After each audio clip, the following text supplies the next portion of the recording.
please rise for the Pledge of Allegiance? Pledge allegiance to the flag of the United States of America and to the republic for which it stands, one nation, under God, indivisible, with liberty and justice for all. Thank you. Madam Clerk, roll call, please. Mayor Beagle, Present. Deputy Mayor Resnick, Present. Councilmember Behrman, Present. Councilmember Gotchel, Councilmember Brendan Fox, Here. Councilmember Sharp, Present. Councilmember Smiley, Here. quorum present. Thank you. Changes or additions to the agenda tonight as presented. Do we have any from city managers? I do not, sir. Any from the dais? Go ahead. Thank you. I'd like to request new business number 8 be added as a discussion of the city charter regarding from the memo section 4.11E part 2 that was briefly discussed at the last meeting. It'll be added at number 8. Anybody else? All right, seeing none, we'll move on to public hearings. We have 2 public hearings tonight. The first one is a public hearing to solicit input regarding establishment of an industrial development district. Do I have a motion? So moved. Support. Before we get started, I'd like to open the public hearing, and I'll read the rules of the public hearing. Persons desiring to address the council shall state their name and address. Individual persons shall be allowed 5 minutes to address the council. There shall be no questioning by the audience of the persons addressing the council. However, city council members may question persons addressing the council, and no person shall be allowed to address the council more than once. It's open, and I'll turn it over to Assistant City Manager Drew Benson. The only thing I will say at this point is further down in the agenda we have 2 new business items related to these 2 public hearings. This is in relation to a request for an industrial facility tax abatement at 3 different parcels that would eventually be together on Alpha Court in relationship to People Driven Technologies Incorporated. I could also answer any questions that could arise during the public hearing process. Very good. Are there any questions? Oh, Ken, if you like it, they can wait till new business. Okay. All right. So we're good. Do we have any questions? So I will close the first public hearing and move on to the second public hearing. It's a public hearing to solicit input regarding establishment of an industrial facilities exemption certificate. A motion? So. Very good. And again, the rules of public hearing are as follows. I will open the public hearing, and the rules are the persons desiring to address the council shall state their name and address, and individual persons shall be allowed 5 minutes to address the council. There shall be no questioning by the audience of persons addressing the council. However, the council members may question persons addressing the council, and no person shall be allowed to address the council more than once. Assistant City Manager Brown or Benson? Yep. The one other thing I will note is, actually I have 2 notes. One, as required by PA 198 of 1974, we did send out certified mailers to all taxing jurisdictions who would be impacted by the potential issuance of an industrial facility tax abatement. My understanding is that we have not received any comments in writing, but all of those entities were invited tonight and had the opportunity to provide comments. The other is I just want to reiterate a point of order that's important here. As we go through these later new business items, the industrial development district must be established prior to consideration of an industrial facilities tax exemption. That is how they are set up on the agenda, but just as a reminder, point of order, it's very important. We wanted to make sure that we didn't make anybody concerned about that in Oakland County. They were very concerned about that. Very good. Any questions from the audience? Seeing none, I'll close the second public hearing, and we're going to move on to a presentation. It's the reaffirmation of the oath of office for Fire Chief Brad Geisler.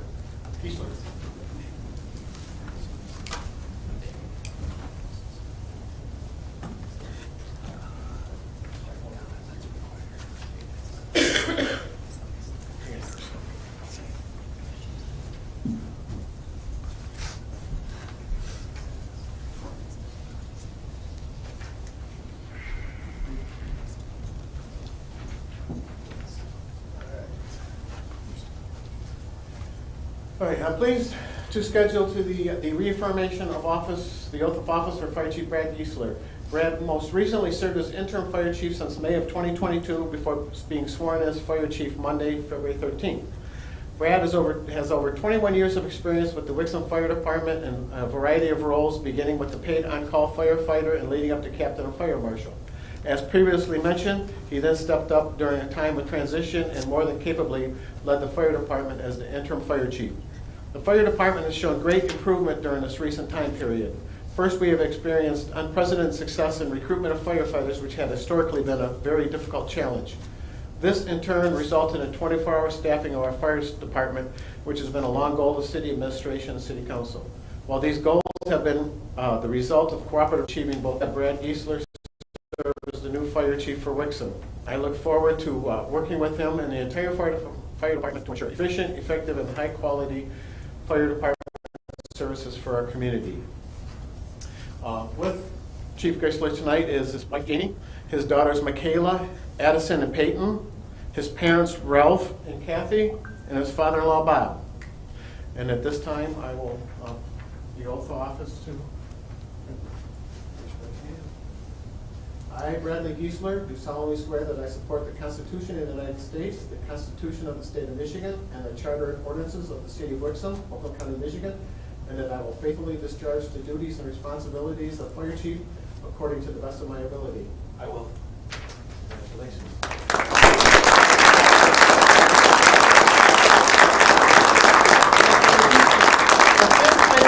the City of Wixom, Brad Giesler.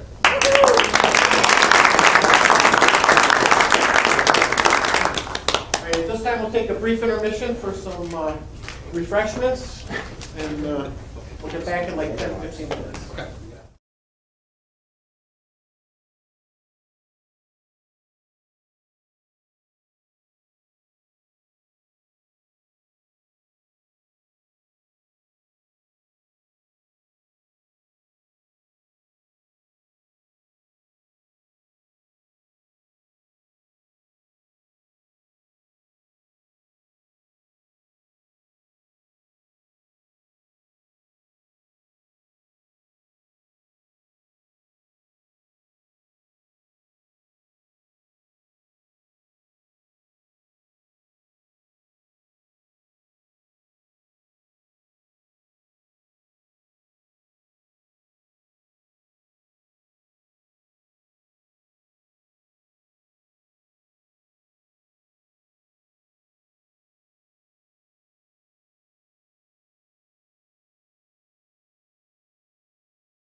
A second to approve the regular city council meeting minutes of February 14th, 2023. All those in favor, please signify by saying aye. Aye.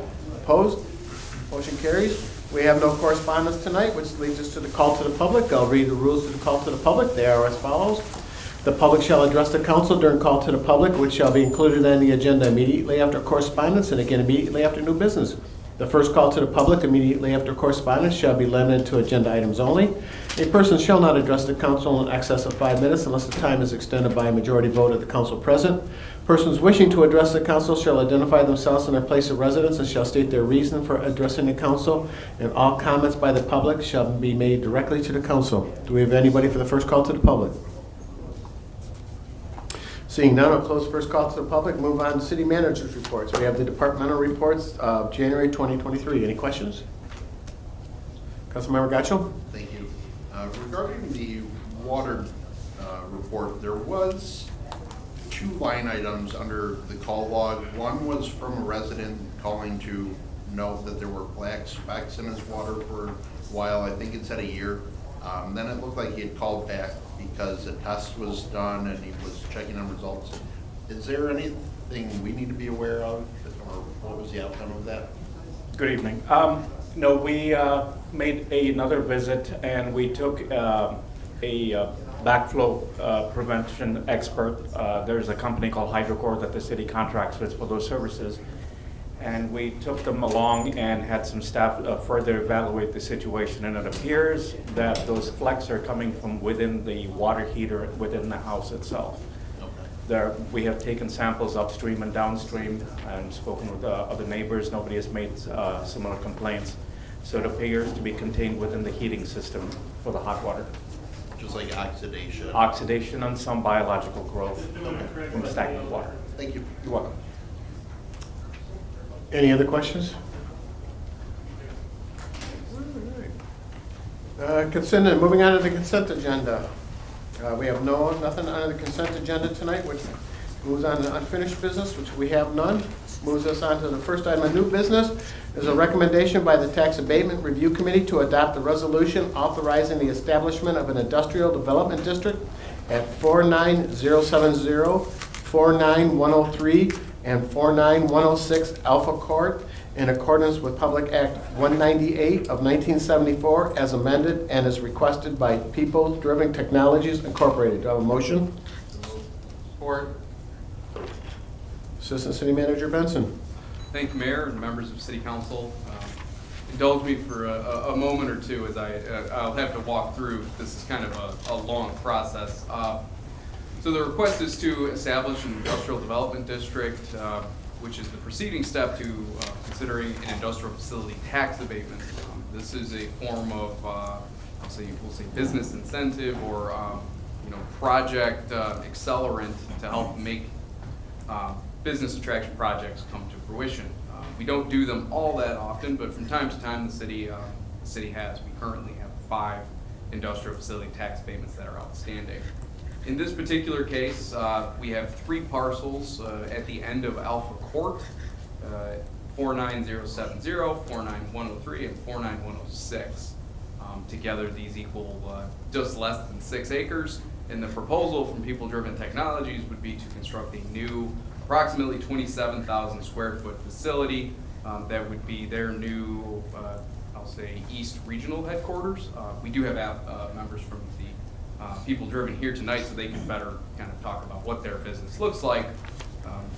Kind of the long story short is they focus on their engineering-oriented advanced computing company focused on technical integration around kind of 5 key sectors.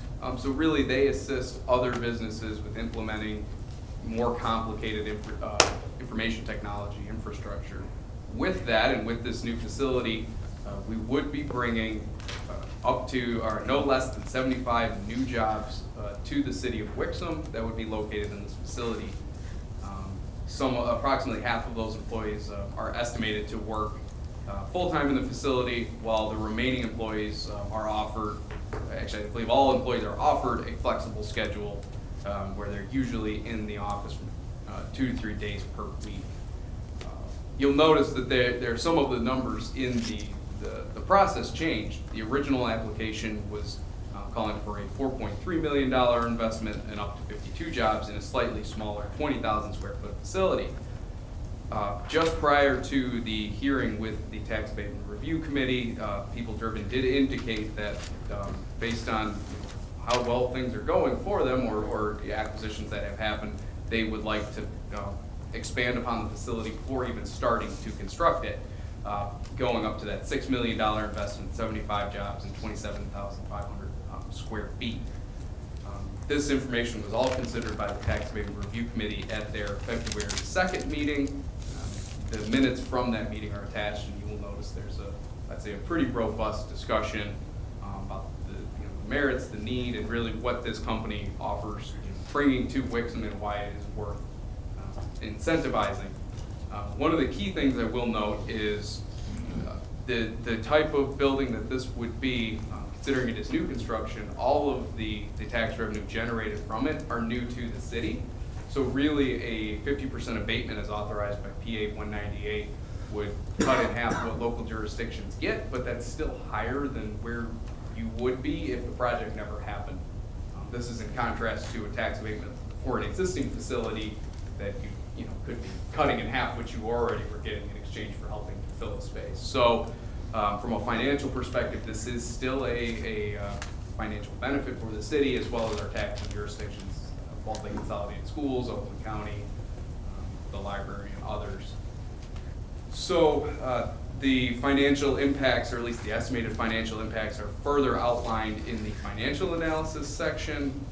I won't bore you with all the numbers, but the estimated first-year investment from the city would be approximately $20,500, and that just kind of escalates over time if you assume whatever growth variable. Ultimately, the Tax Abatement Review Committee recommended to the City Council a 7-year abatement for People-Driven Technologies, and this was in reference both to the size and scope of the project after being amended, as well as the quality of the jobs being brought. I think I missed one of the key pieces is these jobs are estimated to bring to have an average wage of $129,000 per job. That is spread out over different types of positions. Some will make less, some will make more. There should be a staffing kind of breakout in the agenda packet for you all as well. So with that, the Tax Abatement Review Committee recommended 7 years. Just for reference, I'll dive into the numbers a little bit. If 7 years are granted, we estimate the applicant would receive a tax savings of just over $157,000 from the city, assuming a 3% growth rate. Between all taxing jurisdictions, excluding the state education tax, because that has to be negotiated with the MEDC, there'd be a savings of approximately $591,000. But as I mentioned previously, this investment as proposed and with a 7-year abatement would still generate nearly $750,000 in new tax revenue across all of our taxing jurisdictions. Therefore, from city administration as well as the Tax Abatement Review Committee, we recommend approval. The first step in this process would be to establish the district, which makes it eligible for a tax abatement. This district would only apply to these 3 parcels. That is historically how we do it. You can establish, a larger area and skip this step. Let's say you made the whole south half of Wixom an industrial district. You could do that. We do them on an individual basis. So that procedural step would need to be taken, and then the second requested action item would be whether or not to approve the issuance of the tax certificate and to sign the proposed agreement. I can dive into that a little bit more on the next item. With that in mind, if there are any questions, I would be happy to answer. Can we have the representatives from People-Driven Technology come up and introduce themselves and give us a little background on their business? Sure.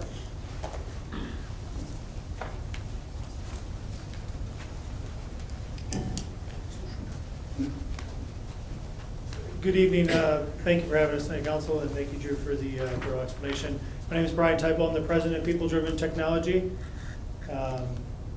Excited to be here tonight, explain a little bit about our project. First, I'll maybe do some other further introductions, and I'll review our opportunity here. I am Joe Zanchetta. I am the area vice president out of the Eastern Michigan office, so I'll be leading up the office here in Wixom. Glad to be here. Joe Augustinelli with Michigan Growth Advisors. We're the consultant on this project, and I'll take all the hard questions of a technical nature.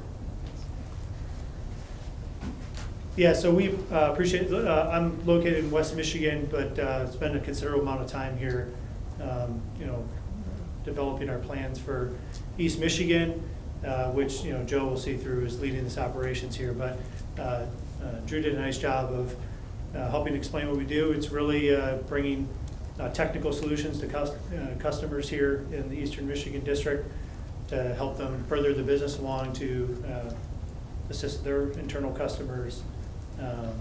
There's a few items of clarification I'll say is, in addition to the already anticipated growth that we're, certainly excited. We think that our business can actually grow beyond that. What we're learning is only just less than 2 years in business, organically growing to, small acquisition plus organic growth of about 75 employees and another 30-something through acquisition. We really think that we're just catching stride. Potentially those numbers could end up being easily surpassed.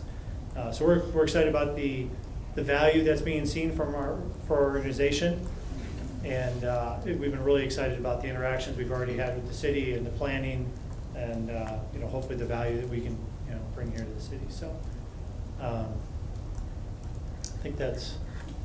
The one other thing I'll add about our discussions with the Tax Abatement Review Committee, there was, I would say, a pretty lengthy discussion about how people-driven specifically, but really any tax abatement recipient, how they interact with our local school systems, how do they provide value back to the community in exchange for the, kind of tax break that they're being given. That is something that was heavily discussed here, and provisions relating to their commitment to work with the Walled Lake Consolidated School District, Oakland Technical School Southwest Campus, Oakland University, others. There's a letter from the applicants that was submitted to go with the agreement, and provisions are included in the tax abatement agreement. I don't know if there's anything you'd like to add about. Yeah, in planning, we've already identified people to help with the planning of those commitments. One of those things was I have 3 daughters at home, so getting women in technology is an important thing to me. We've organized with the president of the Michigan Council of Women in Technology, who's a resident here in Oakland County, to work with the Oakland County Tech Center that's been identified as an opportunity here to benefit the city, to help them, lead them on opportunities to create more jobs for women in technology. Another one was specifically posting job opportunities to Wixom residents, so we have plans for to make that a priority. We also very big community focus. So in addition to people-driven being our name, focused on our own people, we have a community-driven focus. So we've committed to some plans to have an outreach here in the community through different organizations, and just overall with collaboration between all organizations that can benefit here from us being in the community. So one of the other reasons for the need is I don't think it's a secret of what's going on in the industry from a construction costs, interest rates, and everything else, that this makes it an important part for us to receive this tax abatement in order to meet the budget that's been identified for this project. This time I'll open up for questions. Anybody have questions for Councilmember Gacho? Thank you. Noticing with the employment that you have work from home opportunities and whatnot, do you foresee in the future, I believe the quote in reading the minutes was work from work. Do you see a future where there are kind of bare bones in the office and most people are out, or is your focus more on having as many employees in the office as possible? Yeah, I mean, certainly the reason for building the facility is that is our intention is to be a work from work culture. Some of the reason for having some remote employees is the acquisition that we completed recently, a Novi-based organization, was they had a more remote workforce. So we're starting to institute kind of our work from work culture, the benefits that happen and with the collaboration that happens in our workplace. And as we hire new employees, it's communicated to them that we have a work from work culture. You know, we have flexibility, obviously for employment, for family needs, other things, but the intention is to have a work from work culture. So of the full-time employees, you would say the majority of their like weekly hours would be completed from the facility? Yes. Okay. Yeah, so I like, as the assistant city manager said, in the past, we've had some of these where we have an existing unit, and people want to paint or change things, and they ask for a tax abatement, and it's a little silly to me, but adding a taxable value in this building, I do like, and it does increase the taxable value on all 3 lots and what we collect as a city. And just the intrinsic value of giving the tax abatement is that we have employees at your facility who are going to go shopping at Aldi or eat at restaurants, and we want to help keep the other businesses afloat as well. So that's why that's important to me, is if we're going to build a facility, give a tax abatement, and no one's going to show up, we're not helping out the other business communities. So. Yeah, so in our business, in our industry, there's a fair amount of events. It's very customary to have group dinners, lunches. Joe and I enjoyed dinner here in Wixom this evening before coming here intentionally, clearly. But in addition to that, hosting events, at restaurants and Wixom Station, and there's a brewery around the corner, and those places be identified as first choices for events with customers, vendors, and employees. Okay. Yep. I appreciate it. Thank you. And Wixom is a great place to live too, and I know a real estate agent that can help your employees get some, if they're interested. Councilmember Grenlund Fox. My first couple questions are for Mr. Benson.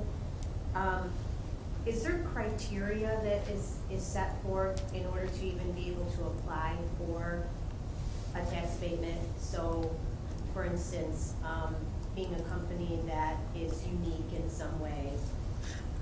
Yes, so the city council has adopted a tax abatement policy that was last updated in 2012. So that is the baseline that these are reviewed against, alongside state statute requirements of eligibility. So both of those kind of factors were looked at in relationship to this. Sorry, I'm thinking with my words here. In relationship to this, I think that some of the provisions in the tax abatement policy, I don't know if have always been directly followed. I'll give you an example. One of the things that came up in this particular case is whether people-driven technologies would be eligible based on a pre-existing relationship of the parcels. So PDT Wixom LLC has already purchased these properties. This was something that was pretty heavily discussed, and I believe is in the minutes as well. On one hand, there is technically you can't be issued a tax abatement for property that you do not own. That's a conversation or that you don't have a legal interest in. That's kind of a procedural stepping point.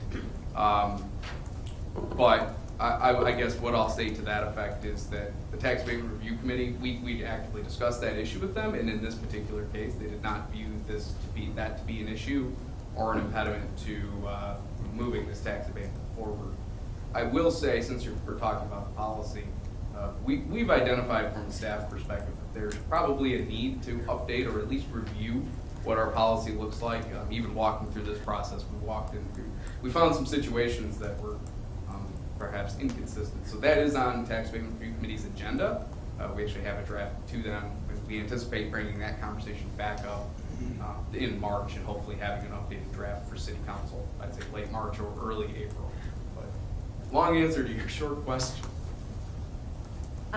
So my interest, of course, is the residents and the tax base and growing, having whatever business comes into the city help that economic base.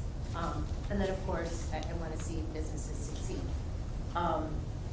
So that was my first question. And then my second question for you, Mr. Benson, is as I was reading through this, and there's a lot to read, and I have this much knowledge of tax abatements, which I guess is maybe scary. So I know you can have 12 years, and I saw the graph, and it showed 12 years. And then it indicated that the recommendation was 7. And then I know I read in here 4.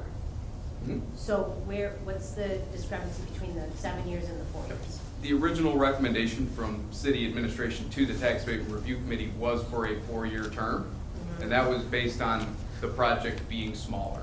So after, essentially what had happened is the project became 40% larger, both in terms of square footage, investment, and number of jobs. And we didn't actually issue a new memo to update what city management's recommendation would be. It was more of a discussion by the Tax Abatement Review Committee. Also, for lack of a better word, a bit of a negotiation discussion with the applicants in that meeting to talk about, what are the expectations and really what does it take to get the deal done. I would say my understanding is that is the MO of the Tax Abatement Review Committee. So it's really an active discussion of, where can we find this common ground? How does that relate to other abatements that we've issued to be kind of consistent? And that ultimately, those factors all combined came together in the Tax Abatement Review Committee's recommendation. Okay. I will say I'm not a fan of tax abatements, actually. But I guess now I'll turn it over to the applicants. And Councilmember Gatchell asked about the staff and if they were going to be working remotely or working at the site. And I thought I read that there's really nothing, a set policy that says they have to be in the building, but you're saying that that is your goal, is to have your employees on site. Correct. It's an established, I guess, I don't want to say it's not a requirement, but it's part of the communication during any interview process, offer process. That's our goal. Again, because we completed an acquisition and we inherited some things, certainly we're having to work with that. I'll note that the company that we acquired has a facility in Novi. That is also a potential to be able to acquire that facility and renovate that building and reside in Novi. We were really interested in the city of Wixom and excited about the overall development, the access, and that's why we worked and had the negotiations with the council that was identified. And but it was important because of the rising costs associated with building a new facility right now. To have the abatement, I will say they did a very thorough job of negotiating. Should be very proud. And yeah, so I hope that answers your question. It did. And I know it's tricky, especially in the market right now. You want to be able to attract employees, and being an employee myself, it's nice to have an employer that is flexible. But yet, again, we want to make sure that employees, or we hope anyway, that employees would shop in Wixom, eat in Wixom, and help grow, that economic base that we have. My other question for you is, so you're leasing the facility that you're going to be going into, is that correct? You're going to lease the building? You don't own the building? It's a similar ownership group. So yes, it is a lease. So, okay. Is it a long-term lease? Yes. It is? I believe we identified a 10-year lease in the. I believe that is in the lease We document. provided sample lease documents for a 10-year lease associated with it. Okay, great. And then I saw your total investment is planning to be roughly $6 million. I believe that's the construction cost estimate without the land. Okay. Land's already been purchased. And then how big is the building? 27,500 square feet. There could be a slight change to that. We are also, one of the other challenges and potential construction costs that's come up since our last meeting with this is working with the fire marshal for a drive loop that's been identified to go behind the facility. We're backed up against wetlands. So we may have to re-architect and redesign the facility now. Create it? So that's a new challenge that we're faced with. That could be taken into consideration as well. Well, If I can, just real quick, for council's information on that front, I think in the second report, keep in mind that the actual amount of the abatement and the expected cost of the project is all kind of immaterial. It gets determined when the actual costs are incurred, right? So it could be higher, it could be lower. The tax benefit could be higher, could be lower. It's going to be based on the true cost of the project and the true change to taxable value that's experienced for the city. Okay. And when do you expect the building to be complete? So that's dependent on the approvals that are required for the site plans here from the city. Our original goal was to be in the calendar year. I would now guess that to be sometime first quarter of '24. Okay. Well, I like the fact that you're being good neighbors and good partners, I should say, as far as the pursuing women in technology and posting the jobs and the outreach in the community. I appreciate that. So I think for now that answers all my questions. And so you are set on the 7 years. That's what you need is 7 years. I would say that's the minimum requirement. We actually expressed a need that's greater than that. And like I identified just a minute ago, our costs have now just gone up dramatically with the redesign of the facility required. That was I was just made aware of that this morning prior to this meeting. So that is absolutely the minimum. And we would request to just take into consideration that additional cost. The 7-year mark is actually significantly less than originally requested. That's accurate. That's Thank you. Deputy Mayor Resnick? Thank you, Mayor. I've got a number of questions here. Some of them may have been partially answered already. 75 employees eventually, I think 40 in the first year of operation will be about 40. I think we've actually continued to hire through this process. I think by the time we move into facility, it'll be north of 50 for sure. I think 55. Potentially by the time. And are those new employees or those existing from Byron Center or this acquisition? Acquisition and existing organic growth that we've had. So not necessarily new hires then? In some cases, we anticipate that there'll probably be approximately 30 new hires in the next 3 years. About 30 will be executed. All right, and the Novi facility from the acquisition, that's a lease? So currently, because of the acquisition, we're currently residing in 2 facilities, one in Farmington Hills that we're leasing. One is a 1-year lease agreement back to the previous owner of the company owned the facility with an option to purchase that facility or get a long-term lease. So yes, currently it's on a lease with. Short-term lease though? Short-term lease, Okay. 1-year lease. Yes, As you'll of lease that December facility 1st. until you get certificate of occupancy for this one? That's Is the that plan. I understand? Okay, good. The next question I had was the pass-through entity, PDT Wixom LLC. I think you may have answered it, but I just wanted to clarify because it wasn't clear in the minutes for the tax abatement committee. But the principals in the LLC, or the members in the LLC, are also principals in the company itself, so there's a vested interest there? Yes. Or? Yep, same. There will be an opportunity for our employees to invest into the facility as well. So there'll be some additional opportunities for our employees too. We'll have admission agreements later on that may include some key Yes. employees. Right now, it's the same principles, PDT. Okay, so there's a vested interest over the 10 years. Yeah. I think the other question, most of the other ones got answered. Have you had a chance yet, those people to tour OSTC? I have not yet. Center. I would recommend you do it ASAP. They do have an IT lab there as well, and get to know the dean of that large, machinist area. They got a big robotics and other technology centers, but they do have a complete area dedicated to IT, servers and commissioning and stuff like that. Which brings up the next question. I saw that there was a truck well and maybe a grade level door. Is that for bringing in equipment for provisioning and preparing it for shipment to customers, or? Correct. Okay. Yep. So those employees will have to be on site to provision and Correct. unpack Yeah. and Approximately half of the square footage is identified for staging facility. Oh, great. So those employees have to be there. Yes. They can't remotely do that.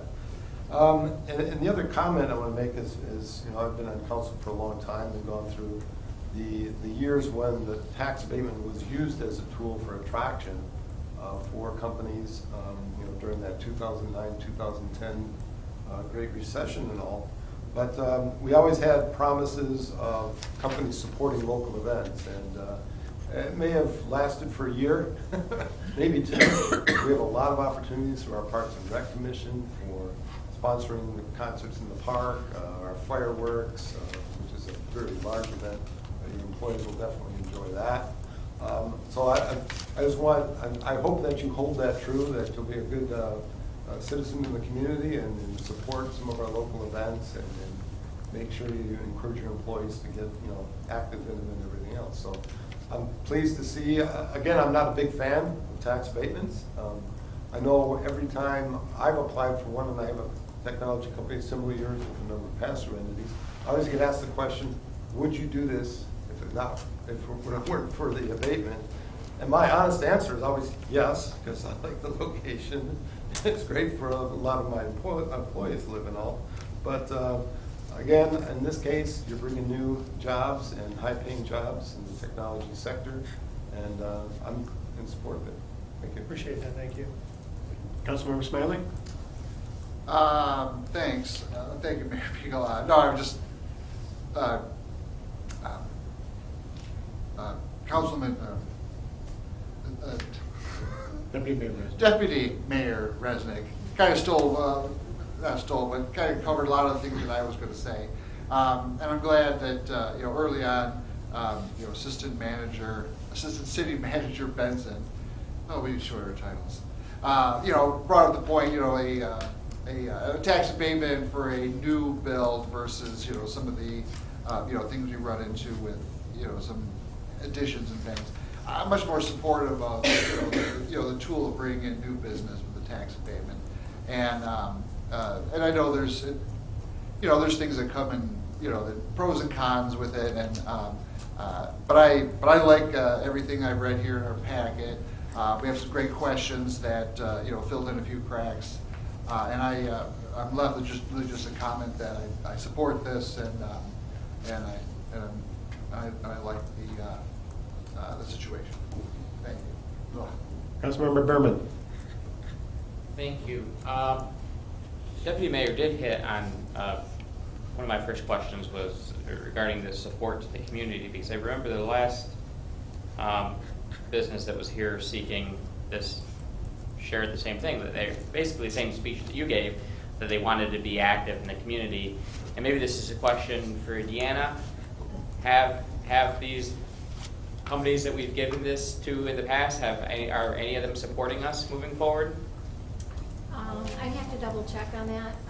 We keep a list of the sponsorships, but I don't have it in front of me. But I can check. Because we've heard it in the past that they were going to support us, but I'm not sure if they do. So I would echo the comments from other council members that I really hope that you mean it, and you will. And then the Deputy Mayor also hit on the conversation of, would you still be doing this had you not gotten this tax abatement? And that's where I had a question directly for you. You indicated you already owned the property. You already bought the property. So why would you not move forward with this project if you already felt the need to buy the property? Since the property has been purchased, and now that we've continued to receive construction costs in that same time period is when the interest rates have skyrocketed, and also since then we've completed an acquisition that gives us access to a facility that we didn't currently have access to before. So, really all of those variables combined is what makes this a harder consideration and what the requirement for the tax abatement is. As far as the consideration to the community, we do have set policies for how we contribute to community events. So I'm a bit of a storyteller. So a quick story is, our company is people driven. The company initially was InfoStorm. And I told it to the abatement council as well. It didn't really have a lot of meaning as we stood around and talked about, like, okay, it's a great domain name and it's catchy, but it doesn't really mean anything. What we really want to be about, it was about the people. We want the people that have a fingerprint on the business and want to be people driven. So it kind of light bulb going off, and that started our community driven approach. Every employee that starts gets to make a donation by us in their name to a community of their choice. Every local area vice president has budgeted in their budget for making community donations on a monthly basis. And our employees are able to request community funds as well. So these are policies that are written in for us and a big part of who we are as a culture of our company. And also the reason that we believe so strongly in the work from work culture is the collaboration needed and the people relationships are largely what's the differentiator in our company. And the reason that we've grown at volumes that none of our competitors could even come close to. We've quickly become one of the largest companies in our industry in these markets in less than 2 years' time of being formed. Well, I do appreciate your answer, and it does seem like the culture of the business is a business that would serve our community well to be here. And I can support the abatement with it being a brand new build. I do hope that what you're sharing with us today is what we experience moving forward, and I wish you guys nothing but the best. Thank you, appreciate that. Councilmember Sharp? Thank you, Mayor. First of all, I just wanted to thank the Tax Abatement Committee. I read the minutes pretty much word for word, maybe 95% of it. And I have to say, when I got to the end, I didn't know where the vote was going to come out. That was pretty robust, as Mr. Benson mentioned, a pretty robust discussion. And I spoke to one of the Tax Abatement Committee people who gave me some background on the meeting, and he complimented Mr. Benson as well on his leadership at that meeting. And it sounded like we had the best interests of the city at heart in that meeting, and really thorough, put you guys through the ringer, I would say. And you gave in a little bit from 12 to 8 to 7, and I think the city did as well. I also think that if this were the last vacant piece of land in the city, we probably wouldn't be doing this. But as we know, it's not the last vacant piece of land. So I'm happy to see that property get developed. I hope you will continue to support the city. It sounds like you will. I'm in support of the tax abatement, but I have one question for Mr. Benson. You mentioned our investment of about $157,000 over 7 years. What is our income going to be? It's the same 157, isn't it? Is Correct. It like Yep. 50%? Okay. So I support this, and best of luck to you guys. Thank you. Thank you. Any other questions? All right, seeing none, I got a motion and a second to approve the recommendation by the Tax Abatement Review Committee to adopt a resolution authorizing the establishment of an industrial development district at 49070, 49103, and 49106 Alpha Court in accordance with Public Act Number 198 of 1974 as amended and requested by People Driven Technologies Incorporated. All those in favor, please signify by saying aye. Aye. Opposed? Motion carries. Very good. New business number 2 is a recommendation by the Tax Abatement Review Committee to adopt a resolution authorizing the issuance of a 7-year industrial facilities exemption certificate for real property at 49070, 49103, and 49106 Alpha Court in accordance with Public Act Number 198 of 1974 as amended, and authorize the mayor to execute a tax abatement agreement with People Driven Technologies Incorporated. Do I have a motion? So moved. Support. Thank you. Assistant City Manager Benson? I will. I'll save you the whole spiel again, but in your agenda packet, we did provide a cover memo that really covers kind of the key points of the agreement. The People Driven Technology have had the opportunity to look at that, as have our attorneys and staff. We're all in agreement on form of that. That's kind of a traditional boilerplate format that we use, and then update as it relates to each individual case. We've covered really most of the key points. I guess the only other thing I'll mention is that part of our agreement and our policy is that the applicants are required to post a bond with the city for the life of the tax abatement agreement, which the city would keep if People Driven Technologies has not achieved at least 75% of the goals set forth in the agreement, or if they move out. That bond is set to, I believe, the value of the first year taxes. I believe that is the. So at a minimum, I know we talk a fair amount about clawbacks and you know, how can we remedy situations that aren't, don't work out the way that we hope. So in this particular case, we do have some mechanisms in place. So with all of that, yes, we are requesting the adoption of the attached resolution as well as authorization to execute the agreement. Good. Any questions? Councilmember Sharp? Oh, wait a minute. Yeah, Peter? Yeah. Councilmember Barron? Thank you, Mr. Mayor. My only comment on this is, given the fact from what we've heard this evening and them coming in saying they were asking for 12 years and the city proposing 4, I wouldn't be opposed for us meeting in the middle at 8 if there was other support on the council to amend the motion from 7 to 8. The last abatement we gave was for 8 years, and it seems like they just try to meet them a little bit more in the middle. Anybody else would be willing to go there? Is that a motion? I guess the first thing would be is anybody else would be interested in it. If so, I would make the motion. I want to be interested because the tax abatement committee, as has been discussed, we had a great dialogue about this, and this is what we felt would be the best for not only city but for people directed technologies on this. So, Okay. Everybody else is comfortable with 7? I'm fine with 7. anybody else? Questions? Seeing none, I got a motion and a second to approve the recommendation by the Tax Abatement Review Committee to adopt the resolution authorizing the issuance of a 7-year industrial facilities exemption certificate for real property at 49070, 49103, and 49106 Alpha Court in accordance with Public Act Number 198 of 1974 as amended and authorized the mayor to execute a tax abatement agreement with People Driven Technologies Incorporated. All those in favor, please signify by saying aye. Aye. Opposed? Welcome to Wixom. Thank you, appreciate it. We're looking forward to this. Good luck to you. Thank you. Feel free to stick around if you want to. That's okay. There's plenty of cake left. Appreciate it. You My did wife's pick a going to good be happy if I get home to a good I thought that other gentleman said he was going to take the tough questions. He didn't help you out at all. Time for questions is over. Thank you. Thank you for the consideration. Have a great evening.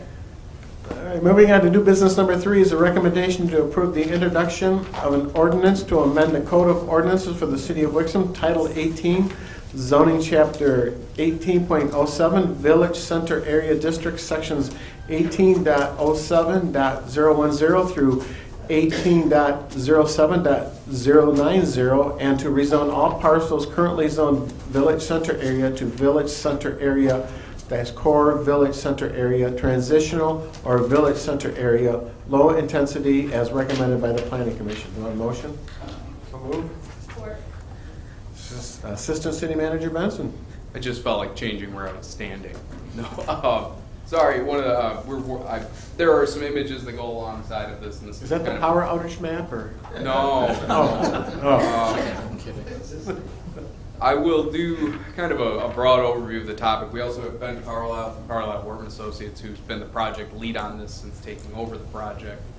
You all may be familiar with this. We talked about this time last year about proposed changes to the Village Center Area Ordinance that were recommended by the Planning Commission. At that time, the recommended changes were primarily based around incorporating the existing design guidelines, which were guidelines, into the ordinance itself, because they were really kind of standards that are better placed in an ordinance in order to be enforceable. There was a variety of changes associated with that. After discussion with City Council, there was an interest in kind of taking a deeper dive into the VCA ordinance in terms of what types of development would be allowable, and really this larger discussion of what do we do with the Village Center area now that it has been built out. The first map that I'll kind of highlight here is this is an outline of the existing Village Center area. Also roughly coincides with our Downtown Development Authority district. The number one thing I guess that's noteworthy is that it's all zoned the same. So all of the regulations and things that applied equally to every parcel. And I think my understanding was that there was some concern about inappropriate styles or types of development in areas and how that would kind of work with existing developments that had already taken place. So there, we took that back to Planning Commission, we had a joint meeting, and then various kind of rounds of review and discussion. Carlisle Workman Associates took over the project starting in September of 2022, and we've really made a lot of progress kind of bringing this home. The Planning Commission to fine-tune an updated recommendation that I believe takes into account what City Council's expectations are. I'll invite Mr. Carlisle up to talk a little bit more. The only thing I will add is that there are two requested changes here. There's a recommendation to rezone the VCA itself. So it would no longer be one district VCA. These would be 3 distinct zoning districts, each with their own requirements and regulations and allowable uses and those kinds of things. Ben can dive into that a little bit more. So this recommendation is rezoning over 600 parcels. We did do a mailer and public hearing notice and had those kind of discussions. And then there's also the text amendments that add these new regulations for these new districts, as well as incorporating the original kind of things that we talked about last year and taking into account some of those use discussions. With that, I will hand the floor to you, Mr. Carlisle. Good evening. Messed that up. I was disappointed that the firemen left. I thought they were here to talk about downtown zoning, but apparently they were not. Yeah, they got a call, unfortunately. Okay. So as Mr. Benson alluded, we were kind of brought in midstream through this process. We were brought in after this council had considered it the first time, and after there was a joint meeting with the DDA, Parks and Rec Board, the Planning Commission, et cetera, to discuss the current VCA zoning. So I can't go into depth and expertise about what happened prior to us coming on board. But what we did is kind of approach this with fresh eyes and fresh perspective. And with that, we really wanted to spend some time, and our first priority was to meet with the Planning Commission to talk about what the purpose and intent of the VCA was. And you'll hear me if I come before you more often in zoning matters. I'd spend a lot of time talking about purpose and intent. Because if we don't establish a purpose and intent with zoning, then everything else kind of falls apart. That's the foundation of what we need to do when we write zoning ordinances and adopt zoning ordinance language. And I think if your counsel was here, your attorney was here, I think she'd agree with that premise that the intent and purpose is fundamental to establishing good zoning policies. So we really spent a lot of time with your Planning Commission talking about what the purpose and intent of the VCA and what the purpose and intent of the amendments to the VCA were going to be. And really, in that discussion, there were 2 major significant points that came out. And the first was talking about the VCA as a whole right now as one district. As your VCA is now currently adopted, it is one zone district. There's not a lot of nuance between what happens here at the hard corner of Wixom Road and Pontiac Trail versus what's adjacent to single-family residential. There was no nuance, no consideration of context, impacts, etc. And so we spent a lot of time with the Planning Commission discussing dividing this into a more contextual, nuance-based approach with 3 different districts. And the second thing was a heavy focus on residential, particularly what type of residential is appropriate, where is it appropriate, and what kind of guidelines and boundaries can we put in place to establish those residential zoning designations. So with regards to 3 sub areas, I'll be perfectly honest, as planners, we're not the most creative people in naming things. So the names really attest to what the intent and purpose of these districts are. The first is the core. That is your centerpiece, your most, I would not say intense, because it's not a very intense district per se, but it's the most intense of the 3 sub areas. And that's really at the core here is really your, a line near your intersection where you want to establish your kind of framework of your downtown. And again, this area is intended to be commercially oriented, not residentially oriented, but more mixed use if there is residential, but again, a commercial center focus for that particular area. And that's the area outlined in blue. The second area that was established in the Planning Commission was this lighter, I guess more purple color, and that's your transition area. And the intent of that really is to serve as a buffer, both a land use and an intensity buffer between your core and your 3rd district, which is your low intensity area. which is that light pink color. And as the low-intensity area designates in the name, it's an area of low intensity focused on residential, both detached single-family residential and in special land use review process, attached single-family residential as well. And I'll talk more about that here in a second. The Planning Commission spent a lot of time discussing the boundaries of this, discussing the intent, and discussing the specific uses of what should go in it. As a general rule of thumb, when you do downtown or VCA zoning, you have a transition from more intense land uses and more intense density parameters to less intense as you move away from your core. And this follows the traditional model that you would do any sort of downtown. So if we were to come in previously, this is kind of the recommendation we would have had in terms of nuance for the different areas that are in your VCA. So this is very traditional and appropriate for how you do a village center ordinance when you want to distinguish the different districts.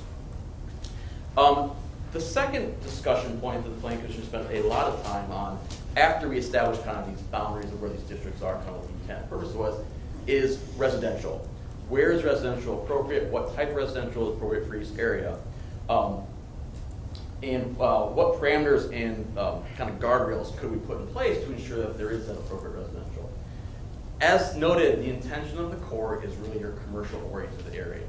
The only type of residential permitted in your core area is on the second floor as part of a mixed-use building, or what they call a live-work unit, where you may have an office on the first floor and commercial or residential above. There is no standalone residential use permitted in your core area. As you move out your transition area, traditionally, low intensity or medium intensity multifamily and single family residential is always an appropriate transition and a purposeful transition between your core commercial area and your lower intensity single family area. So that's what this transition area is intended to serve, is a more residentially oriented type of development. It still allows commercial, but it does allow a more wide range of residential uses. But I want to note that the intensity of that is still pretty small. It's everything from detached single family to attached, I think it's 5 units attached to the maximum you can have. It does not permit your traditional apartment style development where you have more intensity, you have common entrances, and kind of what you think is your traditional. So again, these are intended to be townhomes, condominiums, something more on the owner-occupied spectrum of it versus the more of the apartment rental style. And then the third is the low intensity area. And again, folks, this area is solely residential. And this speaks to detached single family and through, again, the special land use process, attached, I think it's up to 3 units, 2 or 3 units of attached single family residential. To do attached, though, there are specific standards that need to be met in addition to the special land use process, which allows a public hearing, public notification, and kind of a review by the Planning Commission with specific standards. That was a lengthy discussion about should we allow attached in the low intensity. At first it was not in the ordinance. After discussion with some property owners, as with the Planning Commission, they are recommending we put that in the ordinance as a special land use with, again, there are very specific standards attached to that in that low intensity sub area.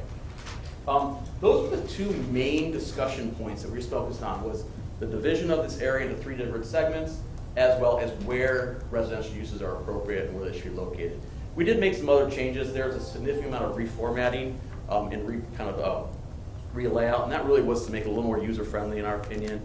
We did remove some of the graphics that didn't relate to the actual text of the ordinance and replace them with some other graphics to make it more user-friendly. We added some very specific standards, especially around that, again, that intent and purpose of the whole district. And we did put in some flexibility for the Planning Commission as they review projects with regards to dimensional, but again, there are standards under which the Planning Commission would consider those any sort of relief. So in summary, we do find that the revisions to this ordinance really are better advanced and aligned with the purpose and intent of what the VCA is outlined in your master plan, and I think what the intent of the Planning Commission was when they took this project on. Thank you. Do you have any questions? Deputy Mayor Resnick? Just one, I want to thank you and whoever else had a hand in actually addressing the temperature of street lighting, because we had a large issue when we did the Stonegate development. And it says warm light in quotes up to 3,000 K. There's a misspelling in the ordinance right now as it's written. You might want to just take a look at that. One thing I had a problem with those, it said or appropriate filtering. And my concern there, and maybe Stonegate initially had some sort of filter on it, right? There was a lot of complaints about that. And, we had, at that time when the council brought up the concern, was to make sure that 2,700 to 3,000 Kelvin was used instead of that bright daylight that they had used initially when they did the Stonegate development. And we got lots of complaints from the adjacent subdivisions when that happened. So I just want to make sure that appropriate filtering, I don't know why that was added to it. And that one sentence, I got to find the page again. You know, with the sentence says LED light temperature shall be warm, white, or filtered to minimize blue light emission up to no more than 3,000 Kelvin. Other than putting notch filters in, it's very difficult to filter out, a certain color of light. And then you see the misspelling in there? I do. Yeah, thank you. But I appreciate actually it was actually addressed. That was one of the things council had. Great, thank you.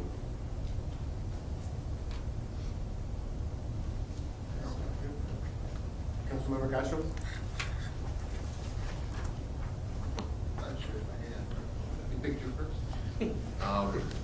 So I had, I guess, a few questions about the dwelling units within the core area and transitional area, and everything as a whole, because there's a few things that I guess in my mind aren't super cohesive.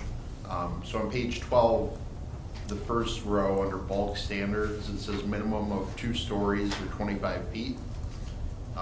And then under additional standards, it says ground floor minimum elevation 14 feet. I mean, in second story could be 11 feet.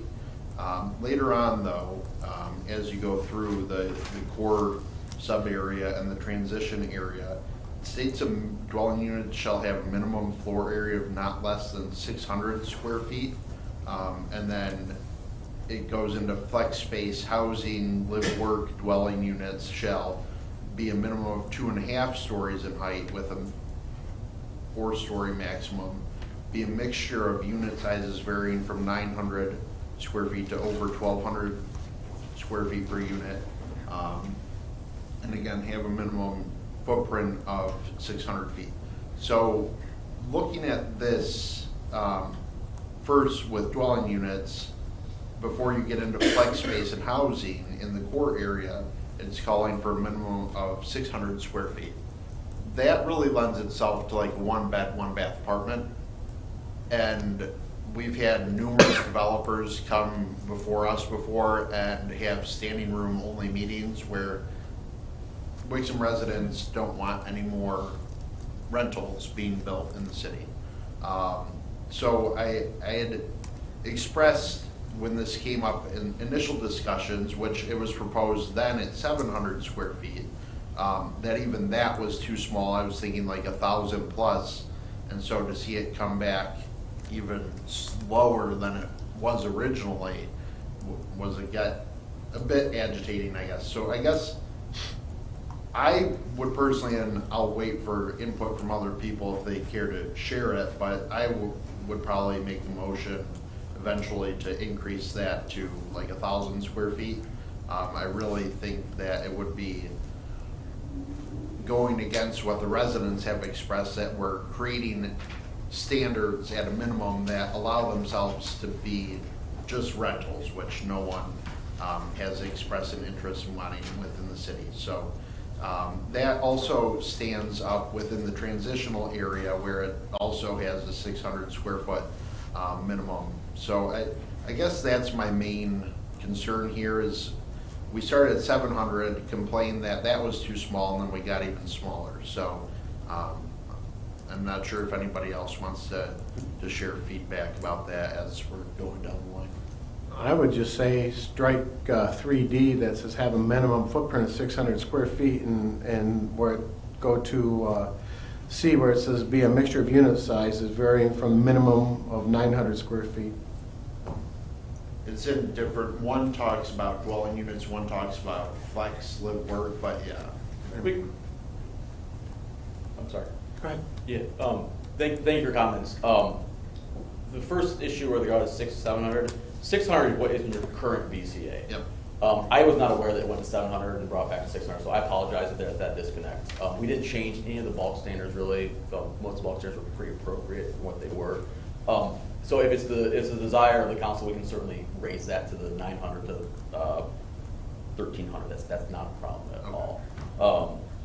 What I would suggest though is we would copy the language that we use, same with exact square footage for the flex space as we would for any other residential type unit in terms of the minimum square footage. That's what I think we should be consistent with those two numbers. Whether the number is 600 or 900, it's really up to the pleasure of this council in regards to that. All right, Councilmember Smiley first. Yours related? Yeah, well, I was related. He's right. Oh, okay, go ahead then. I guess I read it as a minimum footprint of 600 square foot, but it says a minimum unit size of 900 to 1,200. So I guess the way I was reading it as the minimum size is 900 square feet, but if it's a 2-story unit, the footprint's, was I reading that wrong? No, I think you read it correctly in flex. I think where there's maybe some confusion is under section B, the one above it. It does talk about a minimum, each dwelling unit shall have a minimum floor area of not less than 600 square feet.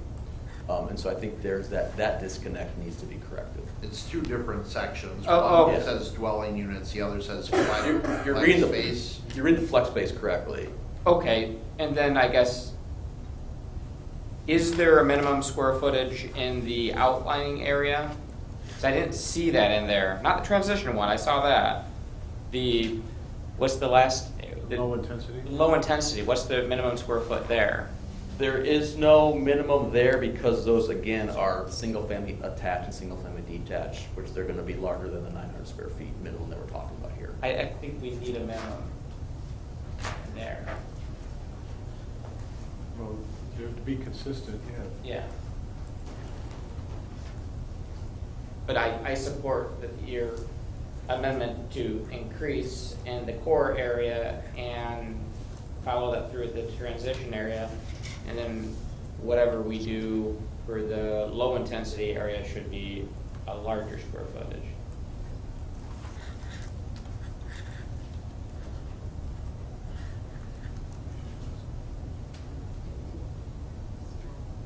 Yeah, well, if yours is not square footage.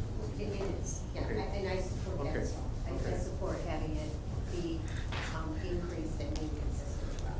Thank you. Councilmember Smiley. Thank you, Mayor Beagle. Just for the record, I like what we're talking about here, about the square footage and getting that, increased and consistent. But backing up a little more of the 10,000-foot view, I was, I like this, these sub-zones, for lack of a better word. Is that, you kind of said it was a traditional approach. I don't know, my original question was going to be, is this a unique approach that, that you guys kind of brought to the table, or, how common is it for a city to be kind of broken up in this way? And I'm guessing it depends on the size of the city and some of the other characteristics that go with it. But this seems kind of like a solution, and I'm curious if, how unique it is of an approach to, the issues we wanted to address. So it's not unique. I'm not going to tell you that it's something that super creative that we came up with. It's not unique, and it's follows a traditional way you traditionally do zoning, is where in your core area you have the most intense, the most number of uses, and most intensity.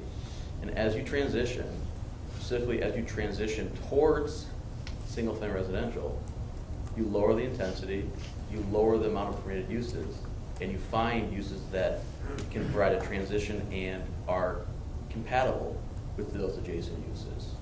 And so, in any downtown, you'll see this, right? Your downtown, you've got the tallest buildings, and as you move farther away, you get smaller and smaller buildings. So this is not unique. If we were brought in the first time this VCA was written, I wouldn't be surprised if this is kind of where we landed at the time. Because there are unique differences between what happens here and maybe what happens up there. Sure, yeah, that makes wonderful so sense. When you write this, I think where the uniqueness was, Councilman, is there's some nuances in how you differentiate between the three sub areas from a use perspective and from a standards perspective. And I think that's where there's some creativity and some uniqueness. But the concept of transition zoning is not a unique concept at all. Good. That's wonderful to hear, and it brings up the question in my mind: why didn't we think of this sooner? I guess, but that's neither here nor there. That's all for now. Thank you. Councilmember Sharp. Thank you, Mayor. Sorry to go back to the square footage. I thought I was getting in. I guess, we've been looking at this for 2 years now, and it's been a year since we've seen it.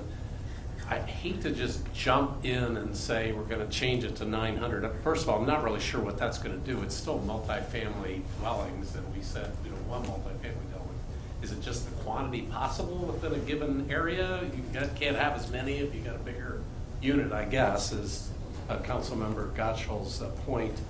But was this accidentally missed by Planning Commission, or did Planning Commission just say, yeah, this is the number we want, for some reason that we may not understand? And I guess I don't want to just jump in and say, yeah, it's got to be 900. Assistant City Manager Benson, you can answer. And I'm kind of taking from Ben here just to go kind of all the way back in the process, even pre-Carlisle Wortman.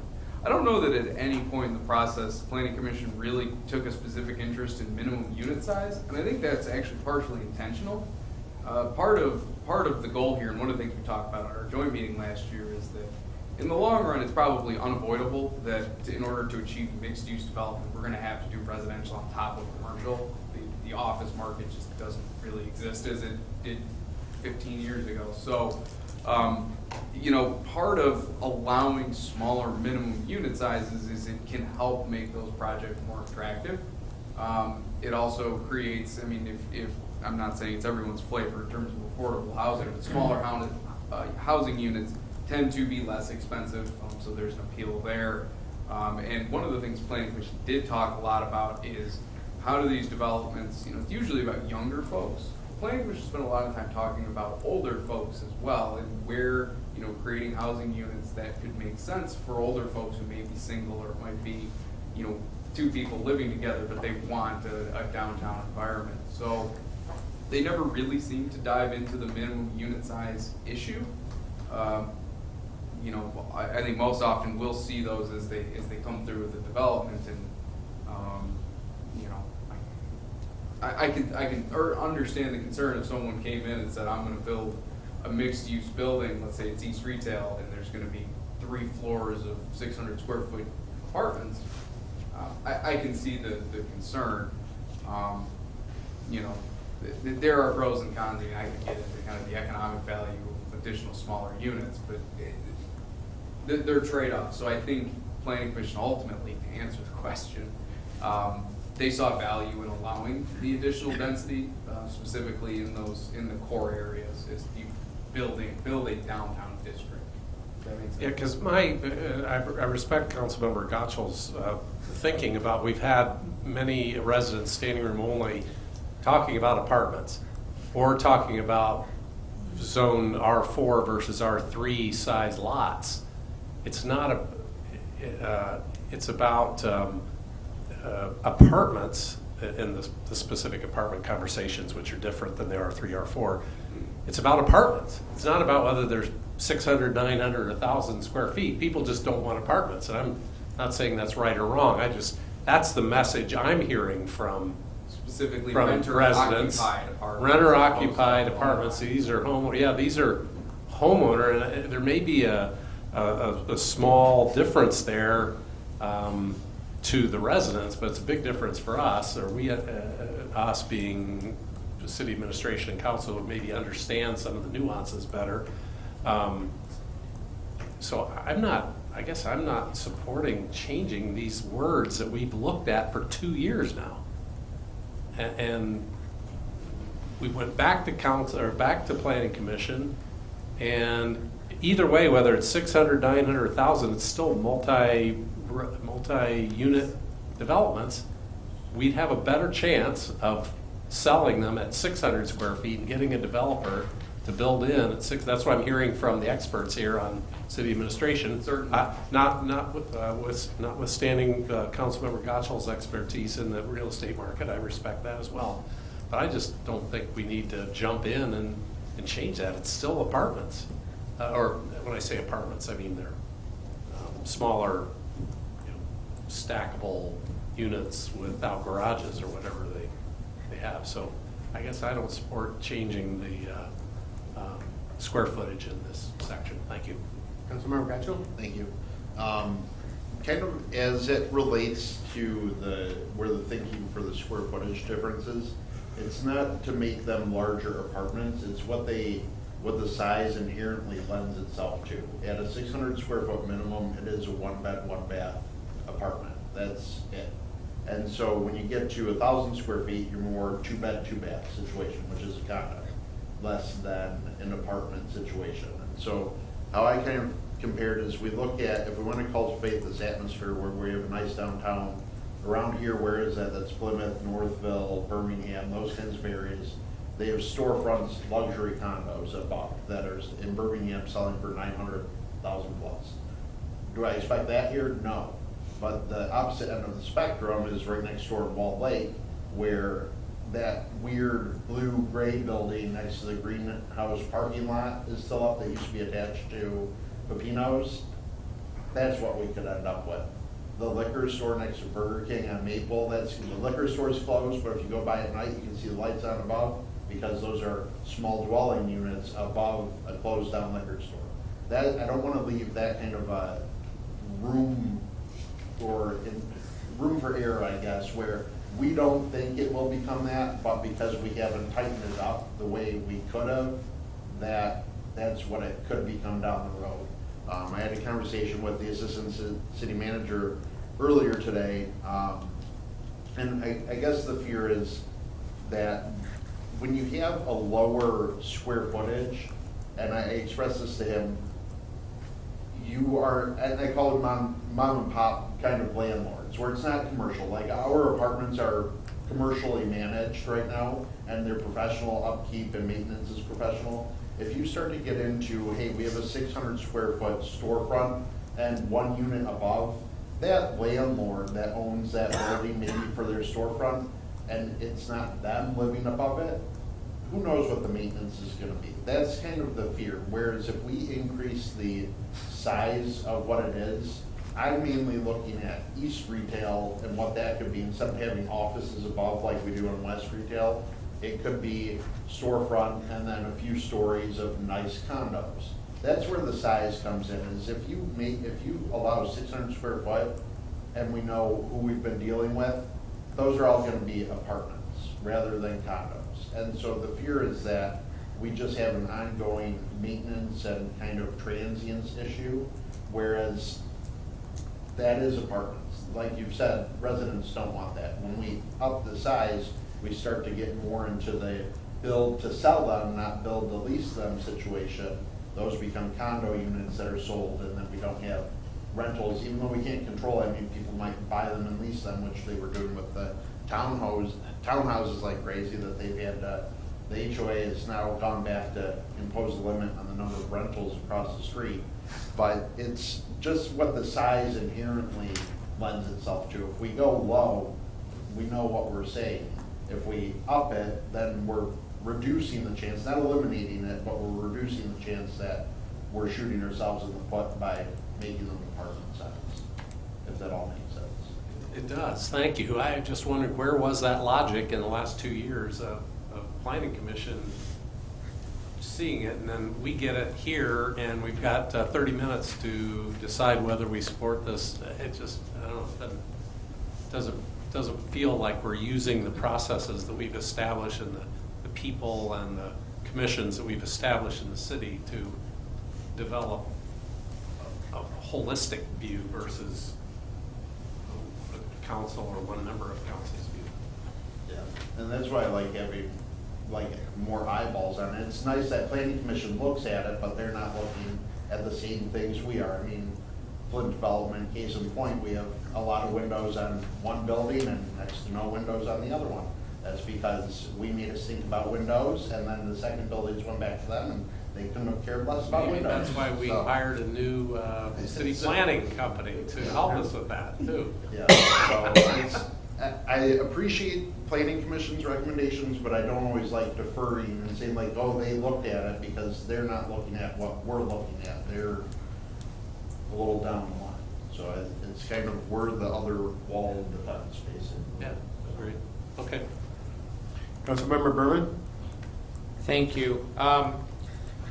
So when we had this, about a year ago, and then we referred it back to Planning Commission, we discussed at length at that meeting the unit size.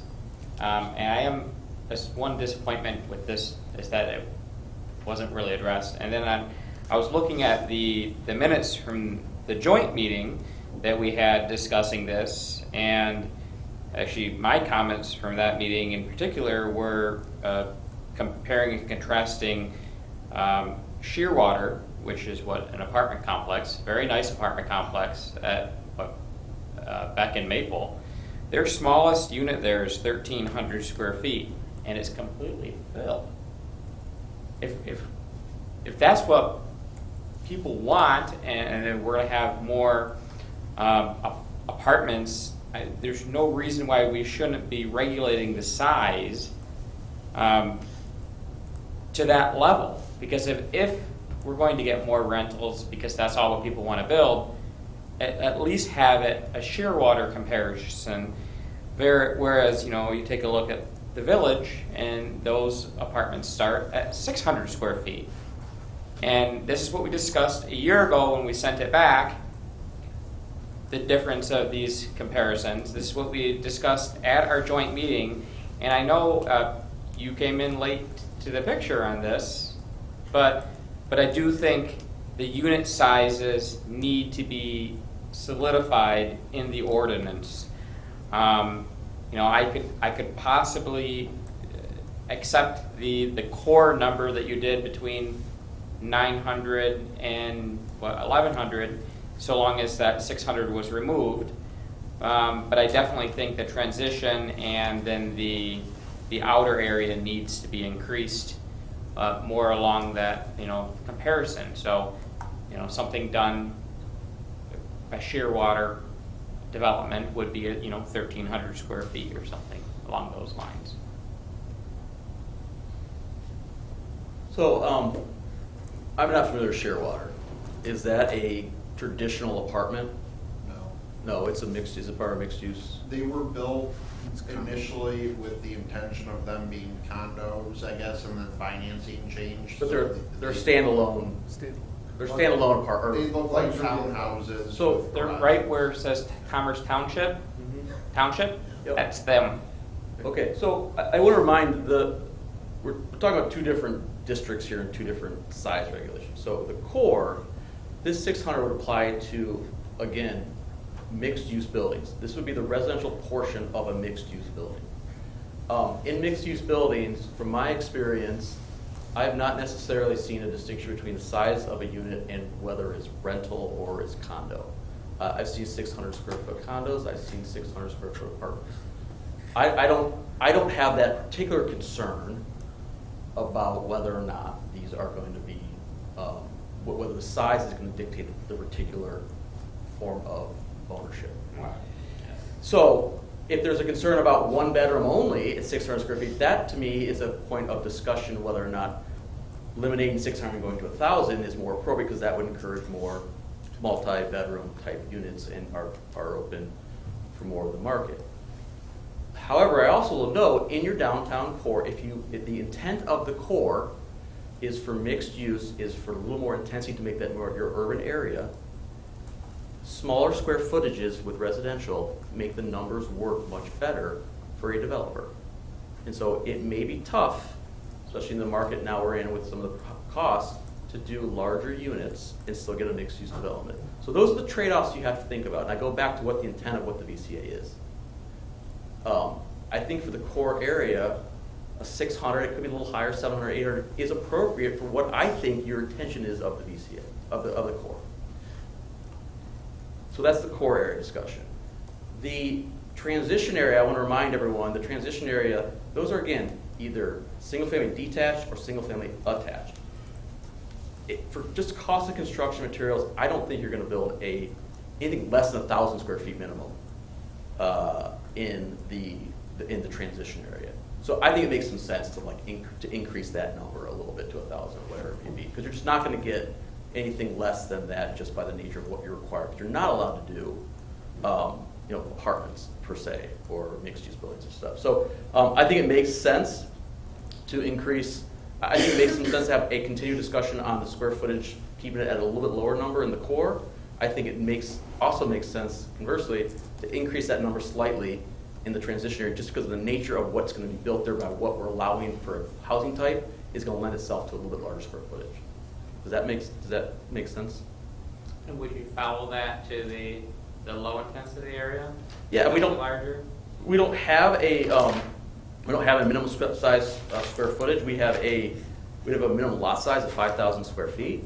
So I guess in theory someone could build a 600 square foot house on a 5,000 square foot lot. I'm not sure if that would make economic sense, but again, I think we could easily put a minimum square footage that's a little bit higher in the low intensity, that maybe 1,200 square feet. I don't know what the minimum is appropriate right now, but I think we could definitely put a square footage in there for the low intensity area as well. So, but again, back to the point of transition and pulsing, kind of move out.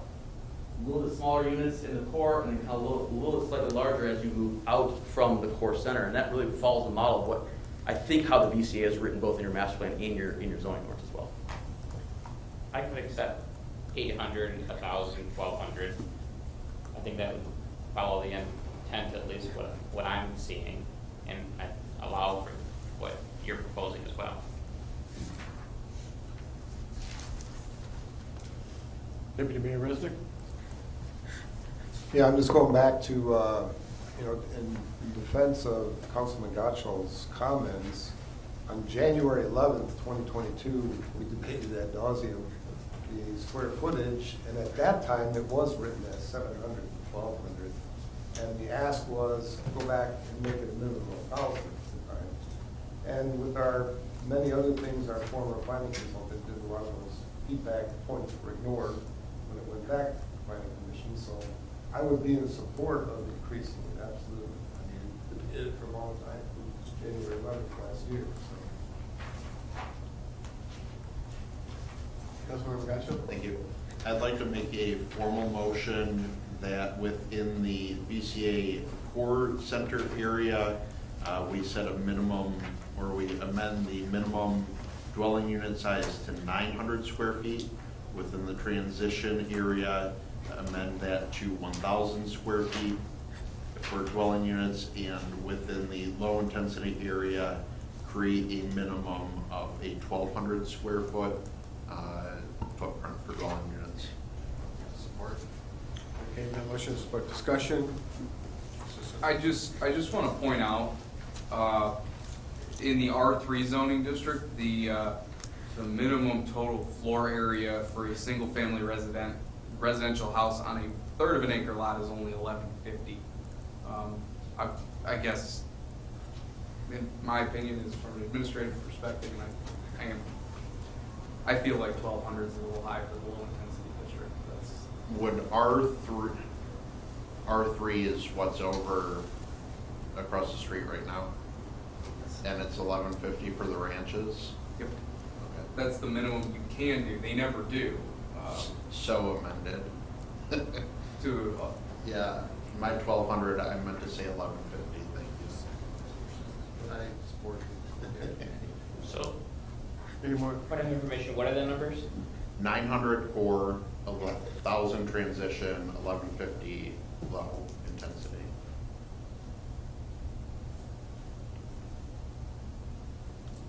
Councilmember Sharp? Yeah, so discussion on the motion to amend is exactly why I don't want to do what we're doing. We talk about it and we get new data right here on the spot, and so we change it, and then there probably is some other new data that we missed or haven't thought about, and we're gonna wanna change it again, or planning commission's gonna say, well, we didn't because of this reason. However, I know we're probably reluctant to send it back to planning commission. Maybe they don't have the expertise, and we don't want it to be another year before we see it again. Can't we just set this aside for a couple of weeks and get them to look at it again with data and facts, and Mr. Wortman can, or Mr. Carlisle can, Mr. Wortman? No, Mr. Carlisle. Carlisle. Can go look at what Shearwater is or whatever else is around here. We're shooting from the hip here. The data that we have in front of us is what we're voting on based on years of discussion. I can't even remember what we talked about last year. I'm glad you reminded me here. I just feel like we're going to miss something if we jump in with half-baked data set based on a couple of data points that we think we know what we're talking about, where we may not, because Mr. Benson just came up with something to counter the motion that was at hand. So I'm not happy with tweaking the numbers on the spot. I don't do business that way. So thank you. Assistant Benson, do you have anything? Since he mentioned it, one other thing I'll point out is that in your RM1 and RM2 multiple family residential districts, the current minimum unit size is 500. Now that's just as a point of reference. These are clearly different districts, but since we were talking about what exists in the R4 one family district, the minimum unit size is currently 960. The RM1 and 2 is our current apartments, correct? Yes, there are also some on the southwest portion of town, like the Elford, or no, Wixom Meadows. Yeah. But those are our designated apartment developments. Yes. Well, the other thing is there are specific allowances for smaller unit sizes in other districts for senior housing facilities. Those are allowed unit sizes as low as, I believe, 350 square feet. Different uses, clearly. I'm not trying to imply that these are the same. Just to point out that there are ranges across different districts and different circumstances, lower than what we're talking about here. Yeah, I guess in terms of not, it's called shooting from the hip, but it's been a year of discussing, and so I guess in my mind, we send it back to planning commission, they decide to not take action. Everyone here has clearly expressed that we do want to change it. We're gonna have the same discussion in a month where they've said, no, leave it how it is, and we've said, no, it needs a change. I mean, they're appointed, they don't get the final say, I guess is my question. So if we send it back to them and they decide we don't want to look at it because we haven't looked at it for the last 12 months, and then it comes back here unchanged and we still want to change it, are we going to have the same objections, or I guess that's just... We got 7 of us up here, so what you're going to do. Councilmember Grenla Fox? So when I was reading this, there is a lot to read and a lot to absorb, and and I don't know what the answer is, especially given what you just said, Councilmember Gatchel. So if we did table it, what would that look like? What additional information could we get that would help make this clear? Let me ask you. I guess it would depend on when you're willing it to bring back up to yourselves as city council, or to planning commission. Either way, we can get additional information to provide. It's just who and what kind. Well, I guess that's my question as far as the proper venue to go. If we table it, does it make sense to go back to the planning commission? And if it does and they don't do anything, then what? So what? I think Councilmember Gatchel has a good point. Ultimately, these are your decisions to make. These are your ordinances. At a minimum, it would save time. There may be disagreements on what that perspective is. There might be agreement too. I can't say. They never really focus that much on minimum unit size. They may be willing to make some sort of amendment. We could gather data and do those kind of things, but you know, at the same point, you know, the kind of conversations we're having here, you know, I don't know if that matters as much, right? This is a decision of city council, right? You could make this here, we could table it, bring back some information, bring it back here. That may be easier. So in my opinion, it's a big decision, but it's a very, very important decision. And I agree that we should probably be looking at size of these units and come to an agreement of what our expectation is. But I'm just wondering, you know, does the planning commission have additional information that we don't have that would be helpful? If they do, then, okay, then maybe we shouldn't be making this decision right now. If they don't, then I guess I don't think the planning commission has any different information than you have right now. That being said, if this does get forwarded back to them, I think we would work to try to provide more data to them to make a informed decision. I will be honest and frank. In my, I think 4 times we went through planning commission with this, square footage was not a topic of discussion with them. It really didn't pass their radar. What if the pleasure of this board is to move it back to the planning commission? We would tee this up as a conversation for them to have and express the concerns expressed by council, and they could render an opinion, and they may come back with the same recommendation. They may agree with you and come back with a higher square footage. I don't think we didn't have that discussion with the planning commission. I mean, if it wasn't an issue for them to talk about, that they felt that it was important, and that seems to be the main discussion that we've had up here. I mean, we talked about the lights, and I think we've got that cleared up.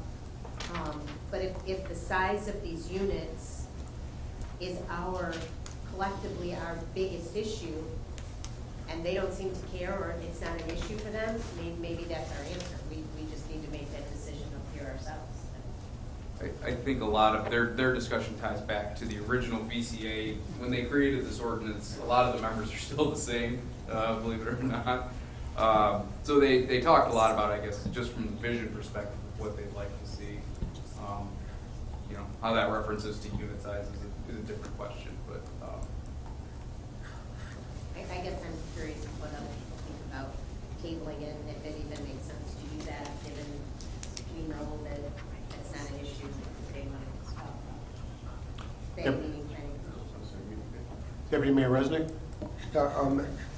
And perhaps Mr. Brown or Mr. Vincent know the answer to this. Is there a planned planning commission meeting between now and our next meeting? I'm sorry. I'm sorry. That was my fault. We were confirming something. Is there a planned planning commission meeting between now and our next council meeting?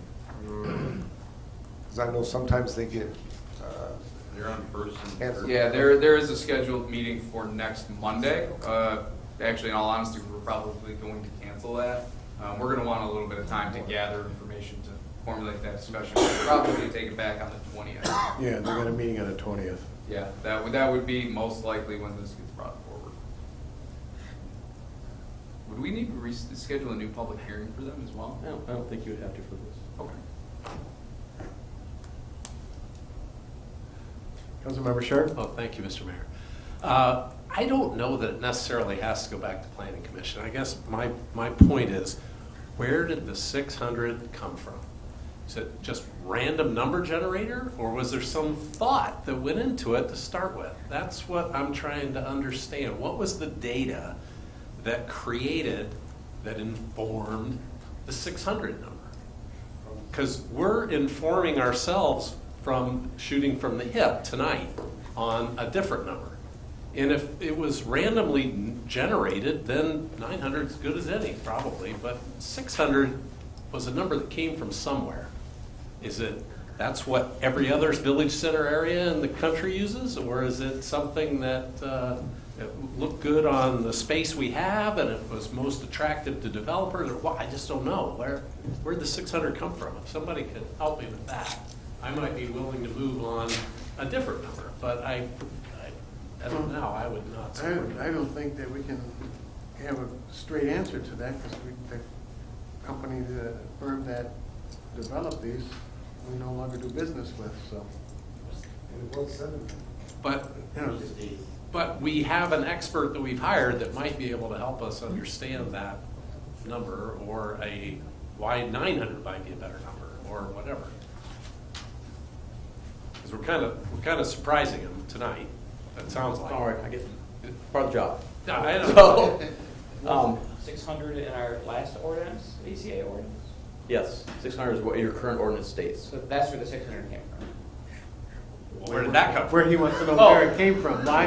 15 years ago. Yeah, why did they decide why did they decide 600? Councilmember Smiley. Thank you, Mr. Mayor.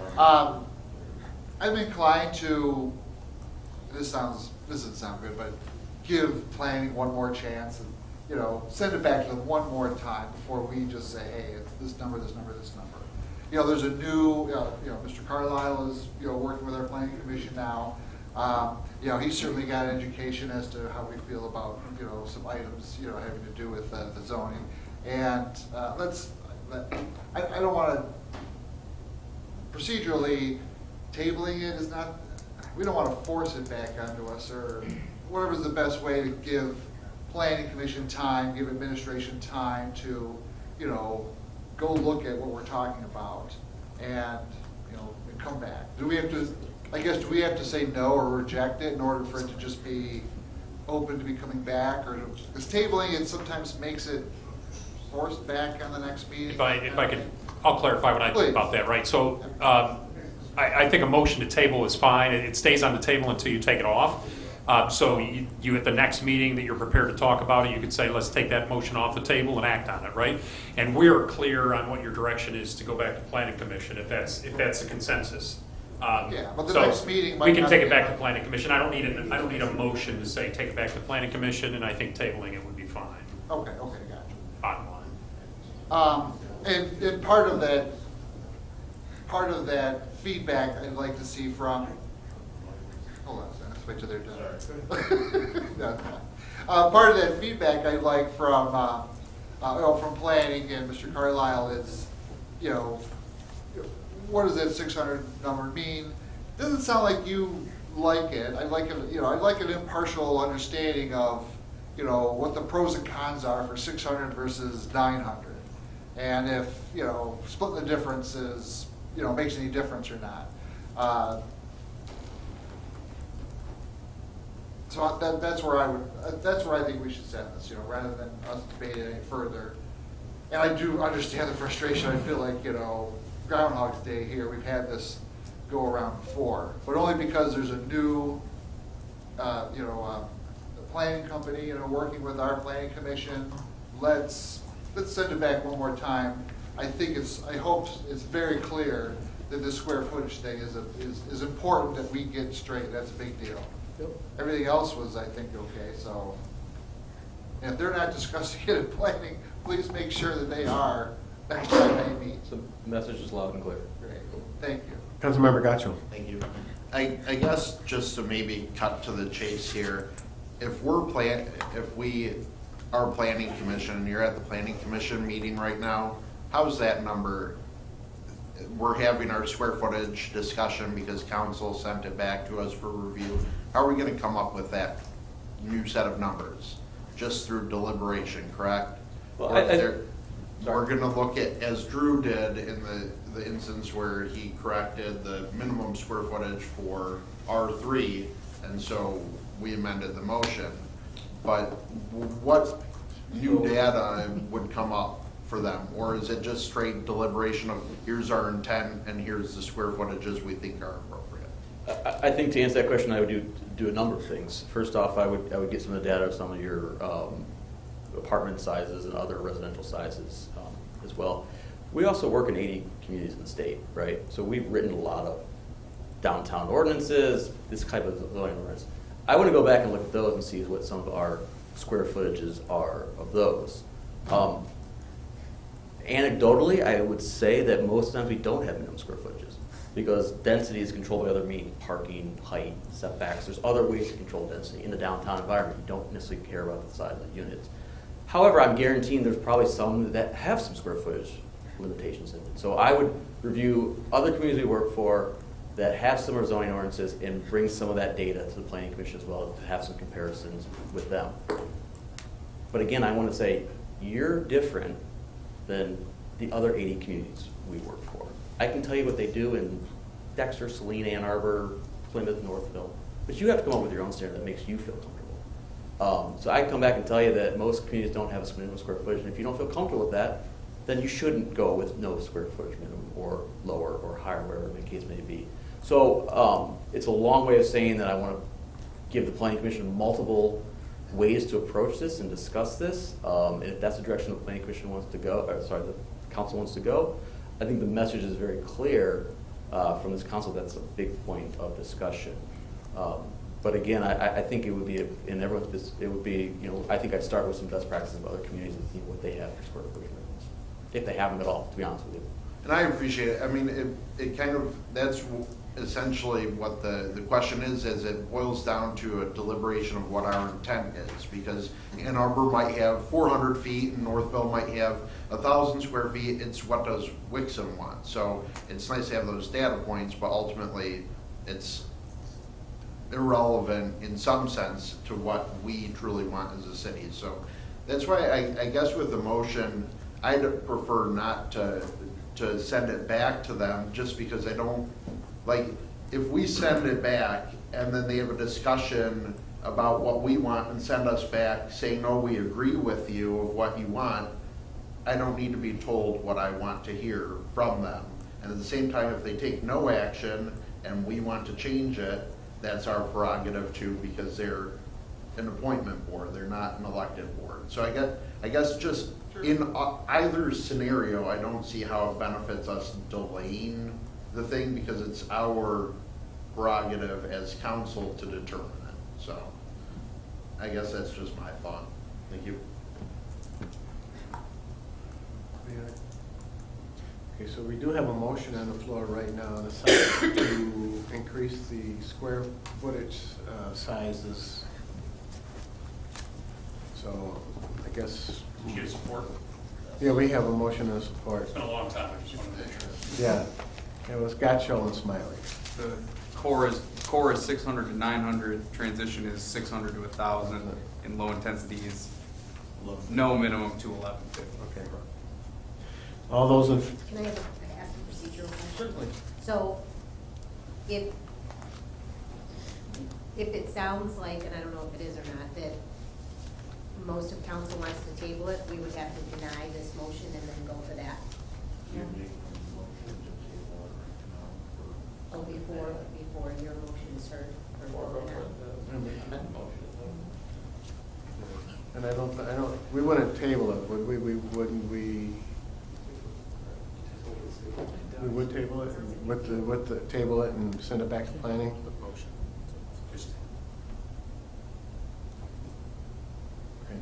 You could just table it, or you could make the specific direction to go back to planning commission. You really have either option. We understand the intent, so if you were to table, we understand the intent. If you want the minutes to read specifically what your intention was, you could make a more specific motion.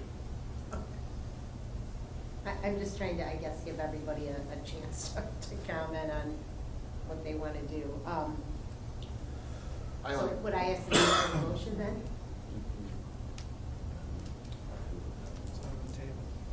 Can I amend your motion? Yeah. So. Just say what you want to do. Can I get support to amend the motion to table this? I support that. I support both.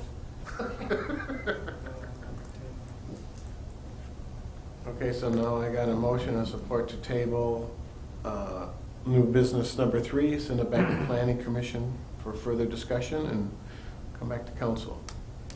Is that correct? Yes. All right, all those, go discussion? Discussion on that amended motion. Deputy Mayor Resnick. Again, as Mr. Benson and Mr. Carlisle pointed out, it doesn't necessarily have to go back to planning. You can just gather the data, as he said, from the other communities, and we bring it off the table at our next meeting. Right? We've got the data by our next meeting. I will say that level of direction would be useful in the motion, just so that I guess we know exactly where we're bringing it back. Okay, but I agree that Point of order, a motion to table is not debatable. There's a motion on the floor to table, and it needs to be voted on before we have further discussion.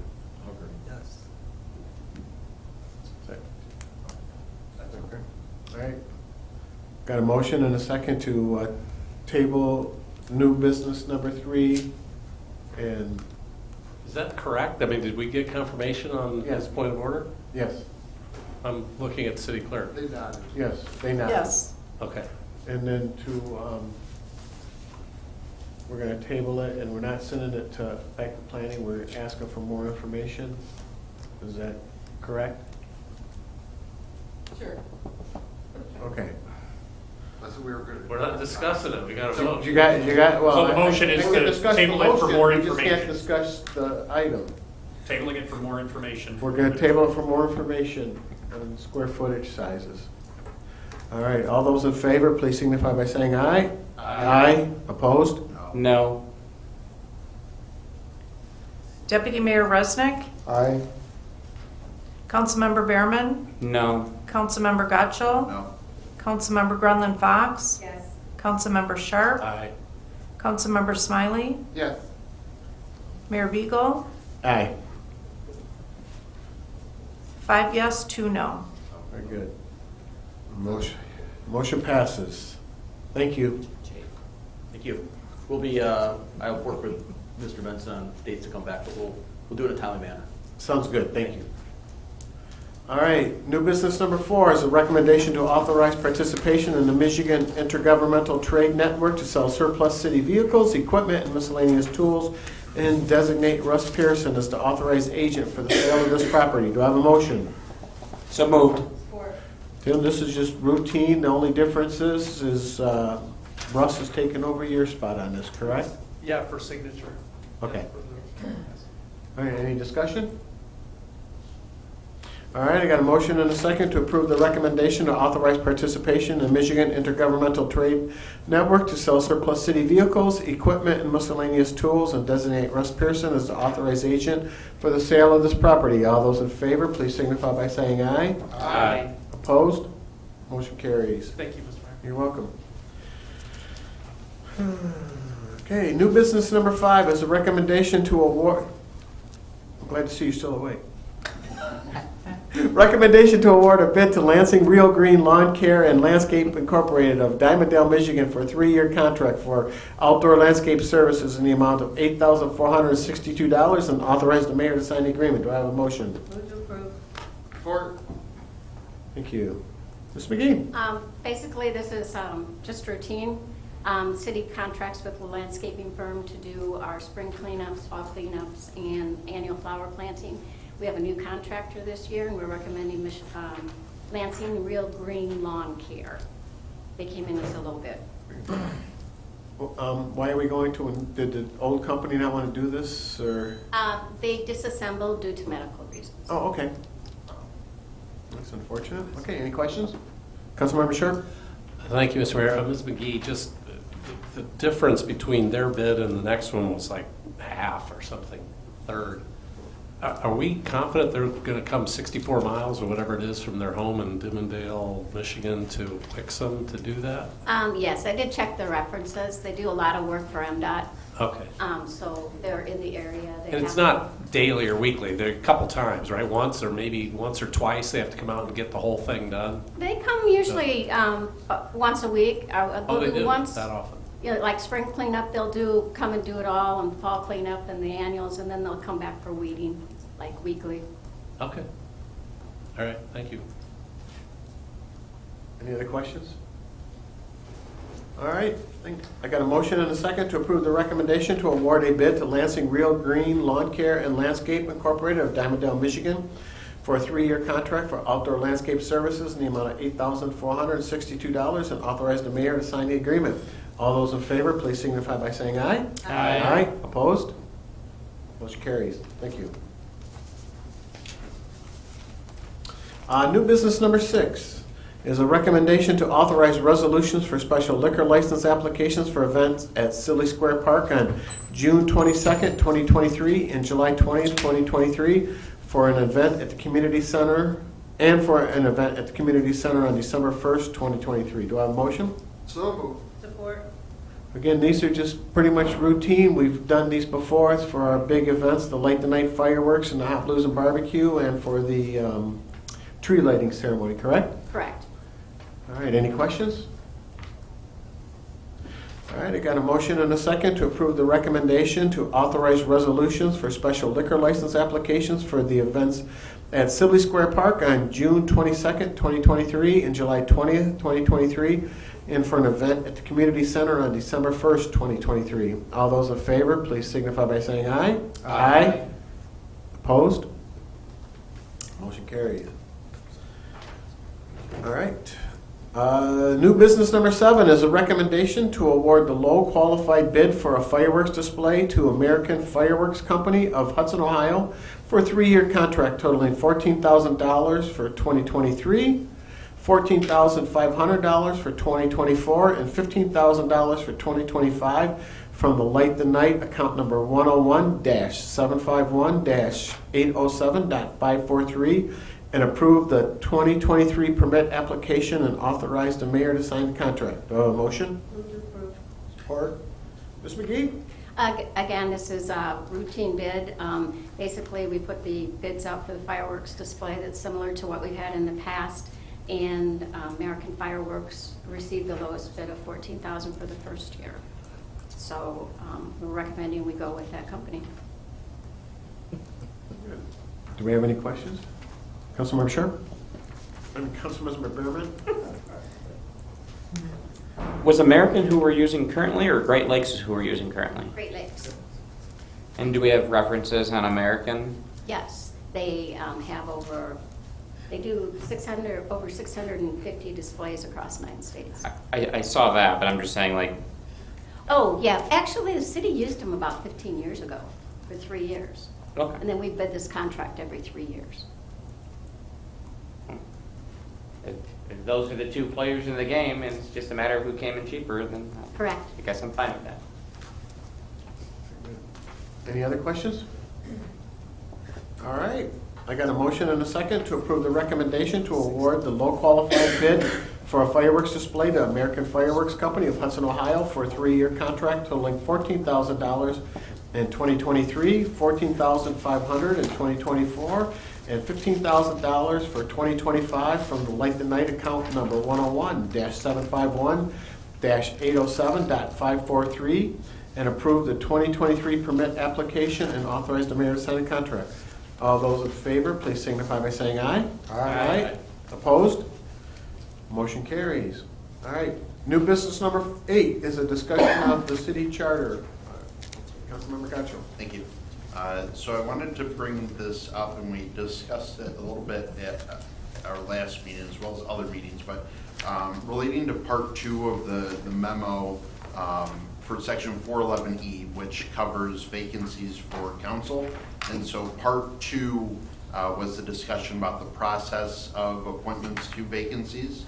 And it was the recommendation to just insert, and so I've had further discussions with other council members and understand some of the potential issues and thoughts that go behind things. I wanted to clarify that essentially the motion I will make will be just to insert simple language along the lines of like an open and public application process carried out in a public meeting. It's not, if it does get passed and for the purposes of debate, it's not to insert into the charter some extremely stringent process where a new timeline is laid out or anything like that, or an exact process. It would just be simply clarifying that the appointment process shall take place through an open application and public meeting process.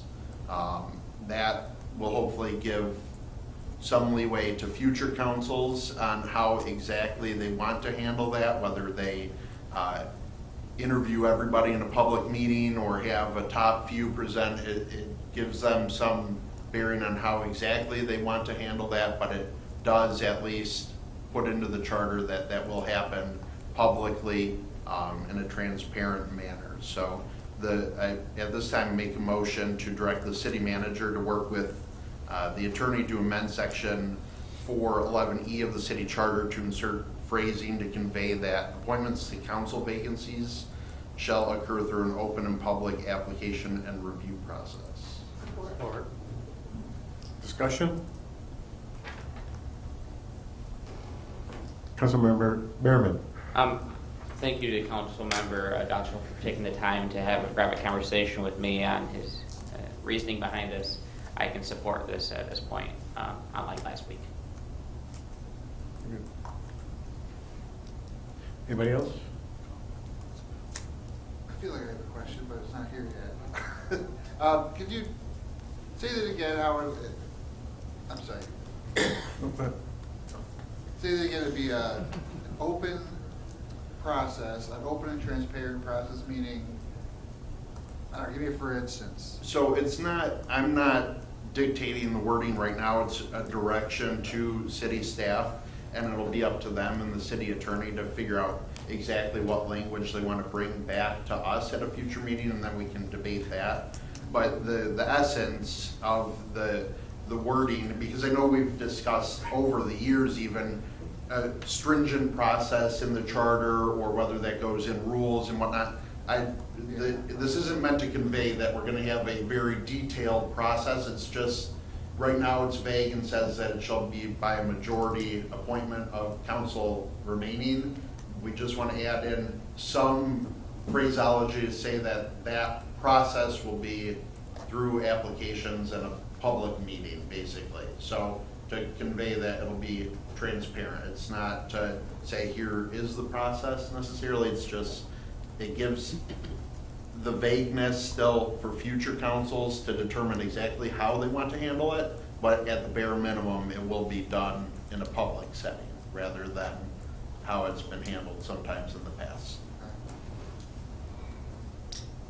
Yeah, okay, all right. Okay. I get it, thanks. All right.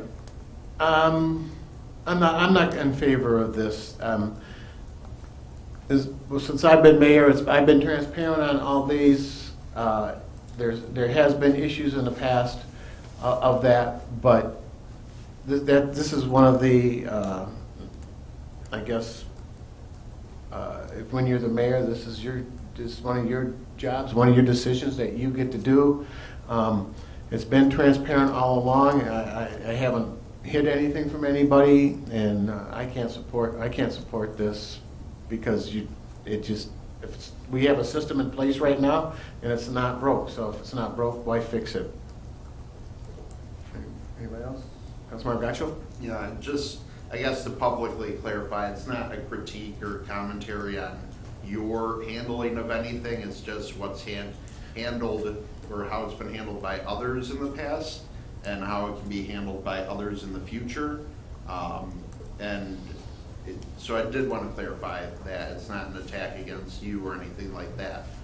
You have given us opportunities to meet with other applicants or candidates in the past, and I appreciate that. That is not how it was handled before you, but it's still, I think it's time to kind of codify that it'll be done in a more public setting.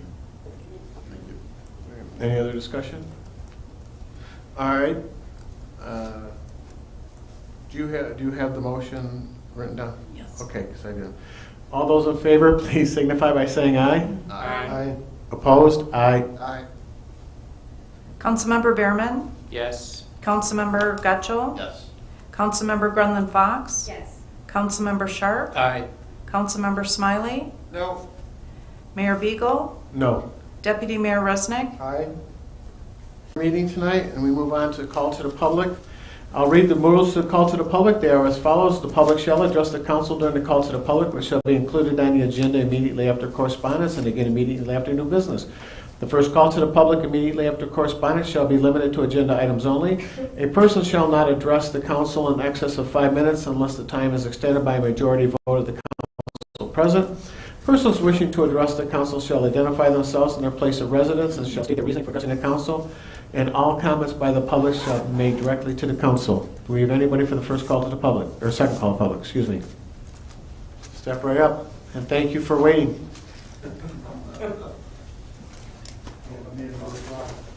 My name is Chuck Feldo. I live at 1960 Roxbury Run in Wixom. And my reason for coming here tonight is just curiosity regarding railroads. It's common knowledge that we've got railroad tracks running through Wixom. It's not heavy traffic, but it's ongoing. The situation in East Palestine, I think, has brought the railroad situation to a lot of people's concerns. My understanding is that regulations are set by federal agencies and local municipalities have very limited input or influence on daily rail operations. But what regular and special information is available to the city regarding the nature of what's going through, passing on the railroad tracks that go through our city? Question would be is, can the city compile what we know and share it with the citizens? If there are gaps in what we know, what can be done to fill in those gaps? Not making any claims that there's an issue. I don't think the rail traffic is that much, and it's usually passing pretty slow if you try and wait if you get caught at one of the crossings. But there's ongoing situations. They just had one on the news tonight. They had another one, another derailment in Florida. 2 tank cars with 30,000 gallons each of liquid propane derailed. Fortunately, they didn't explode or anything like that. But we hear about it all the time. I guess I'm just really curious as to what do we know, and perhaps more importantly, what don't we know about what's passing through our city on the rail lines? Thank you. Do we have anybody else for the second call to the public? Seeing none, I'll close the second call to the public. Move on to City Manager's comment. City Manager Brown. Thank you, Your Honor. The City Manager update, we've got a set of work anniversaries ranging from a short of 2 years up to 32 years of service. So congratulations and thank you to all the employees that are observing their work anniversaries. The second item under my office is listed as the University of Michigan College of Business East Cities project. Again, has come out and provided some recognition to the city. We've received a five-star honored community rating from the C-Cities 2022 process through the University of Michigan College of Business, so I just wanted to bring that forward. We've had these recognitions come through in the past through this University of Michigan process, and we were pleased to share that we had another nice rating through that process again this year. It's been a while since we won that, hasn't it? We dropped below the 5-star rating for some reason. We're back with 5 stars. Well, good work. Yep. Thank you. Assistant City Manager Benson, do you have anything? You know, I think you guys have heard a lot from me tonight. Never. My monthly report, no, I have nothing else to add. Very good. Council comments. Councilmember Gotcho. I would be interested to our concerned resident looking into what we can know. I mean, I know when we were having discussions about the wastewater leak that we had going on, there were discussions by, I think, our new fire chief about us having a list or permits from companies of what hazardous chemicals they do have. I don't know if anything is filed like that for when trains are taking things. So it would be interesting to learn something along those lines. But as was noted, unfortunately, we have about zero control over anything to do with the rail lines. So deregulation. Right before I left town for a week's vacation, Councilmember Behrman brought up concerns about this and asked me to check into it. That's something that's going to require a little bit of time, effort, and reach out to a variety of places. So I have not gotten very far on the assignment, but I have it at the top of my mind. And it was something that I shared with Councilmember Behrman, that I had the same concerns, right? I mean, after seeing what's happened in East Palestine in Ohio, that's a huge concern.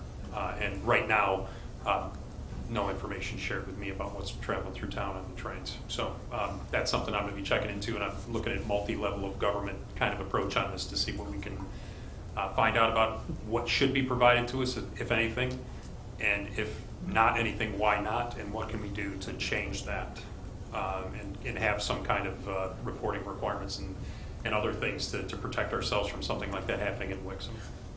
Yeah, and I think it's a thing where we can be more proactive, as we have been on certain other things, but whereas with the change in control at the state level, now with DT's ongoing issues, sounds like there's an appetite for hearings finally of one of the country's worst energy providers. So with a few train derailments, unfortunately, it takes that kind of issue to make the federal government wake up and say, hey, we really shouldn't have taken power away from everybody.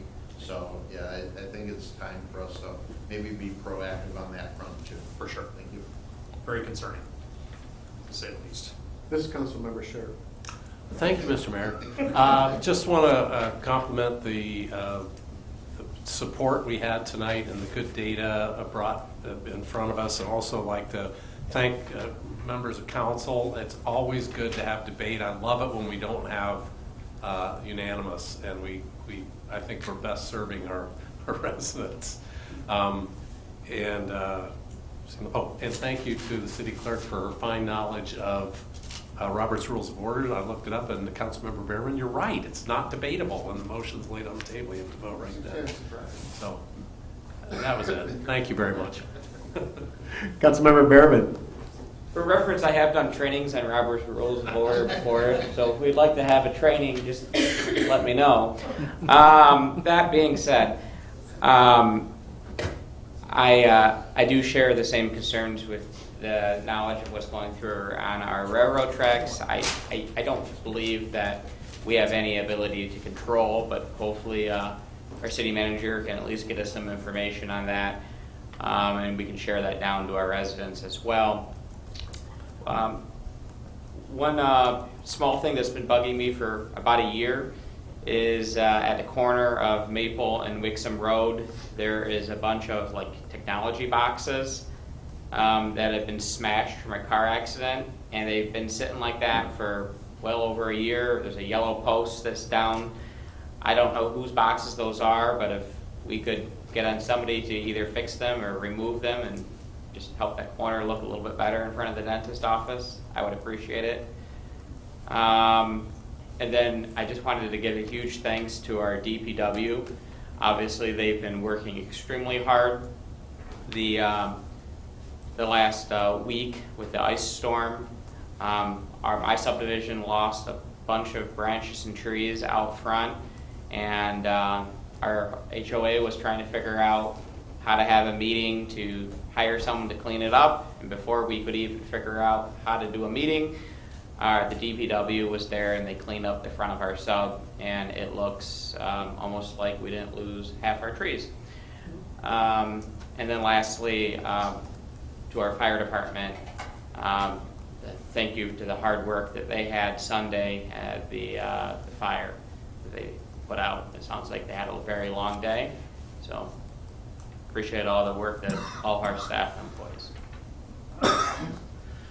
Thank you. Councilmember Garland Fox. I'd like to congratulate and thank all those employees that are celebrating work anniversaries. Thank you to the city manager's office for being recognized and honored by U of M. And then lastly, I'd like to again congratulate Chief Beasley. Councilmember Smiley. Thank you, Mayor Beagle. Yeah, I guess a lot of us, if not all of us, were thinking about this train derailment. I said not as a goal session, but in my note to Drew on goal sessions, just give us kind of an update, refresher. This popped up on as a subject before. What if, there's a train derailment, and it had to do more with our, our emergency funds and that kind of thing. So yeah, I'm just looking for a little refresher on what our policy and procedures and what we're prepared for. Not an easy question, but that's for another time whenever you guys are ready. Other than that, yeah, I just want to send some love out to the fire department. They had a really rough week between Wednesday and all the the ice creating problems in the city, and I know there were several fires, and then of course it culminated at Back Valves. And then I know there's more bad weather on the way, more icy stuff. So did a little prayer for them, and they have our support, of course. That's all. Thank you. Good. Deputy Mayor Resnick. Thank you, Mayor. I as well was approached by several residents and business owners within the community with the discussion about trains. What do we know, what don't we know? So I echo fellow councilman's and Mr. Pelto's comments that it would be good to understand what we do know, what we don't know, and at minimum our public safety officials should be advised when something bad is coming through on the rail, and what our response would be, right? Because it could be disastrous, right? If something happened on one of the two intersections, either Wixom Road or Beck. And I imagine other communities that those tracks pass through have shared similar concerns. And speaking of things that have been bugging me for years, I was driving to work this morning, and I noticed that the sign at the corner of Beck Road and Maple still says Wixom, a community with character. And I remember when Mr. Pelto and I were on Parks and Rec Commission back in '94 when we erected those. As part of the city branding, are we looking to replace all those city entrance signs? I'm glad that you brought this up. I will have a much more in-depth kind of, this is going to be a goal-setting topic. Long story short, yes. Okay, all right. I pass it every morning, but I really noticed it this morning. That's all I have, Mr. Mayor. All right, very good. And I'd like to congratulate and thank all the employees that are celebrating work anniversaries this month. And congratulations to City of Wixom and offices for the University of Michigan College of Business E-Cities Award. Congratulations, and I'm really looking forward to things at the fire department with the new Chief Geisler. Things have improved so much in just a short time he's been there. I've said this before and I'll say it again. It's nice to see the guys in blue and gals in blue with smiles on their faces at the fire station. We haven't had those in a while.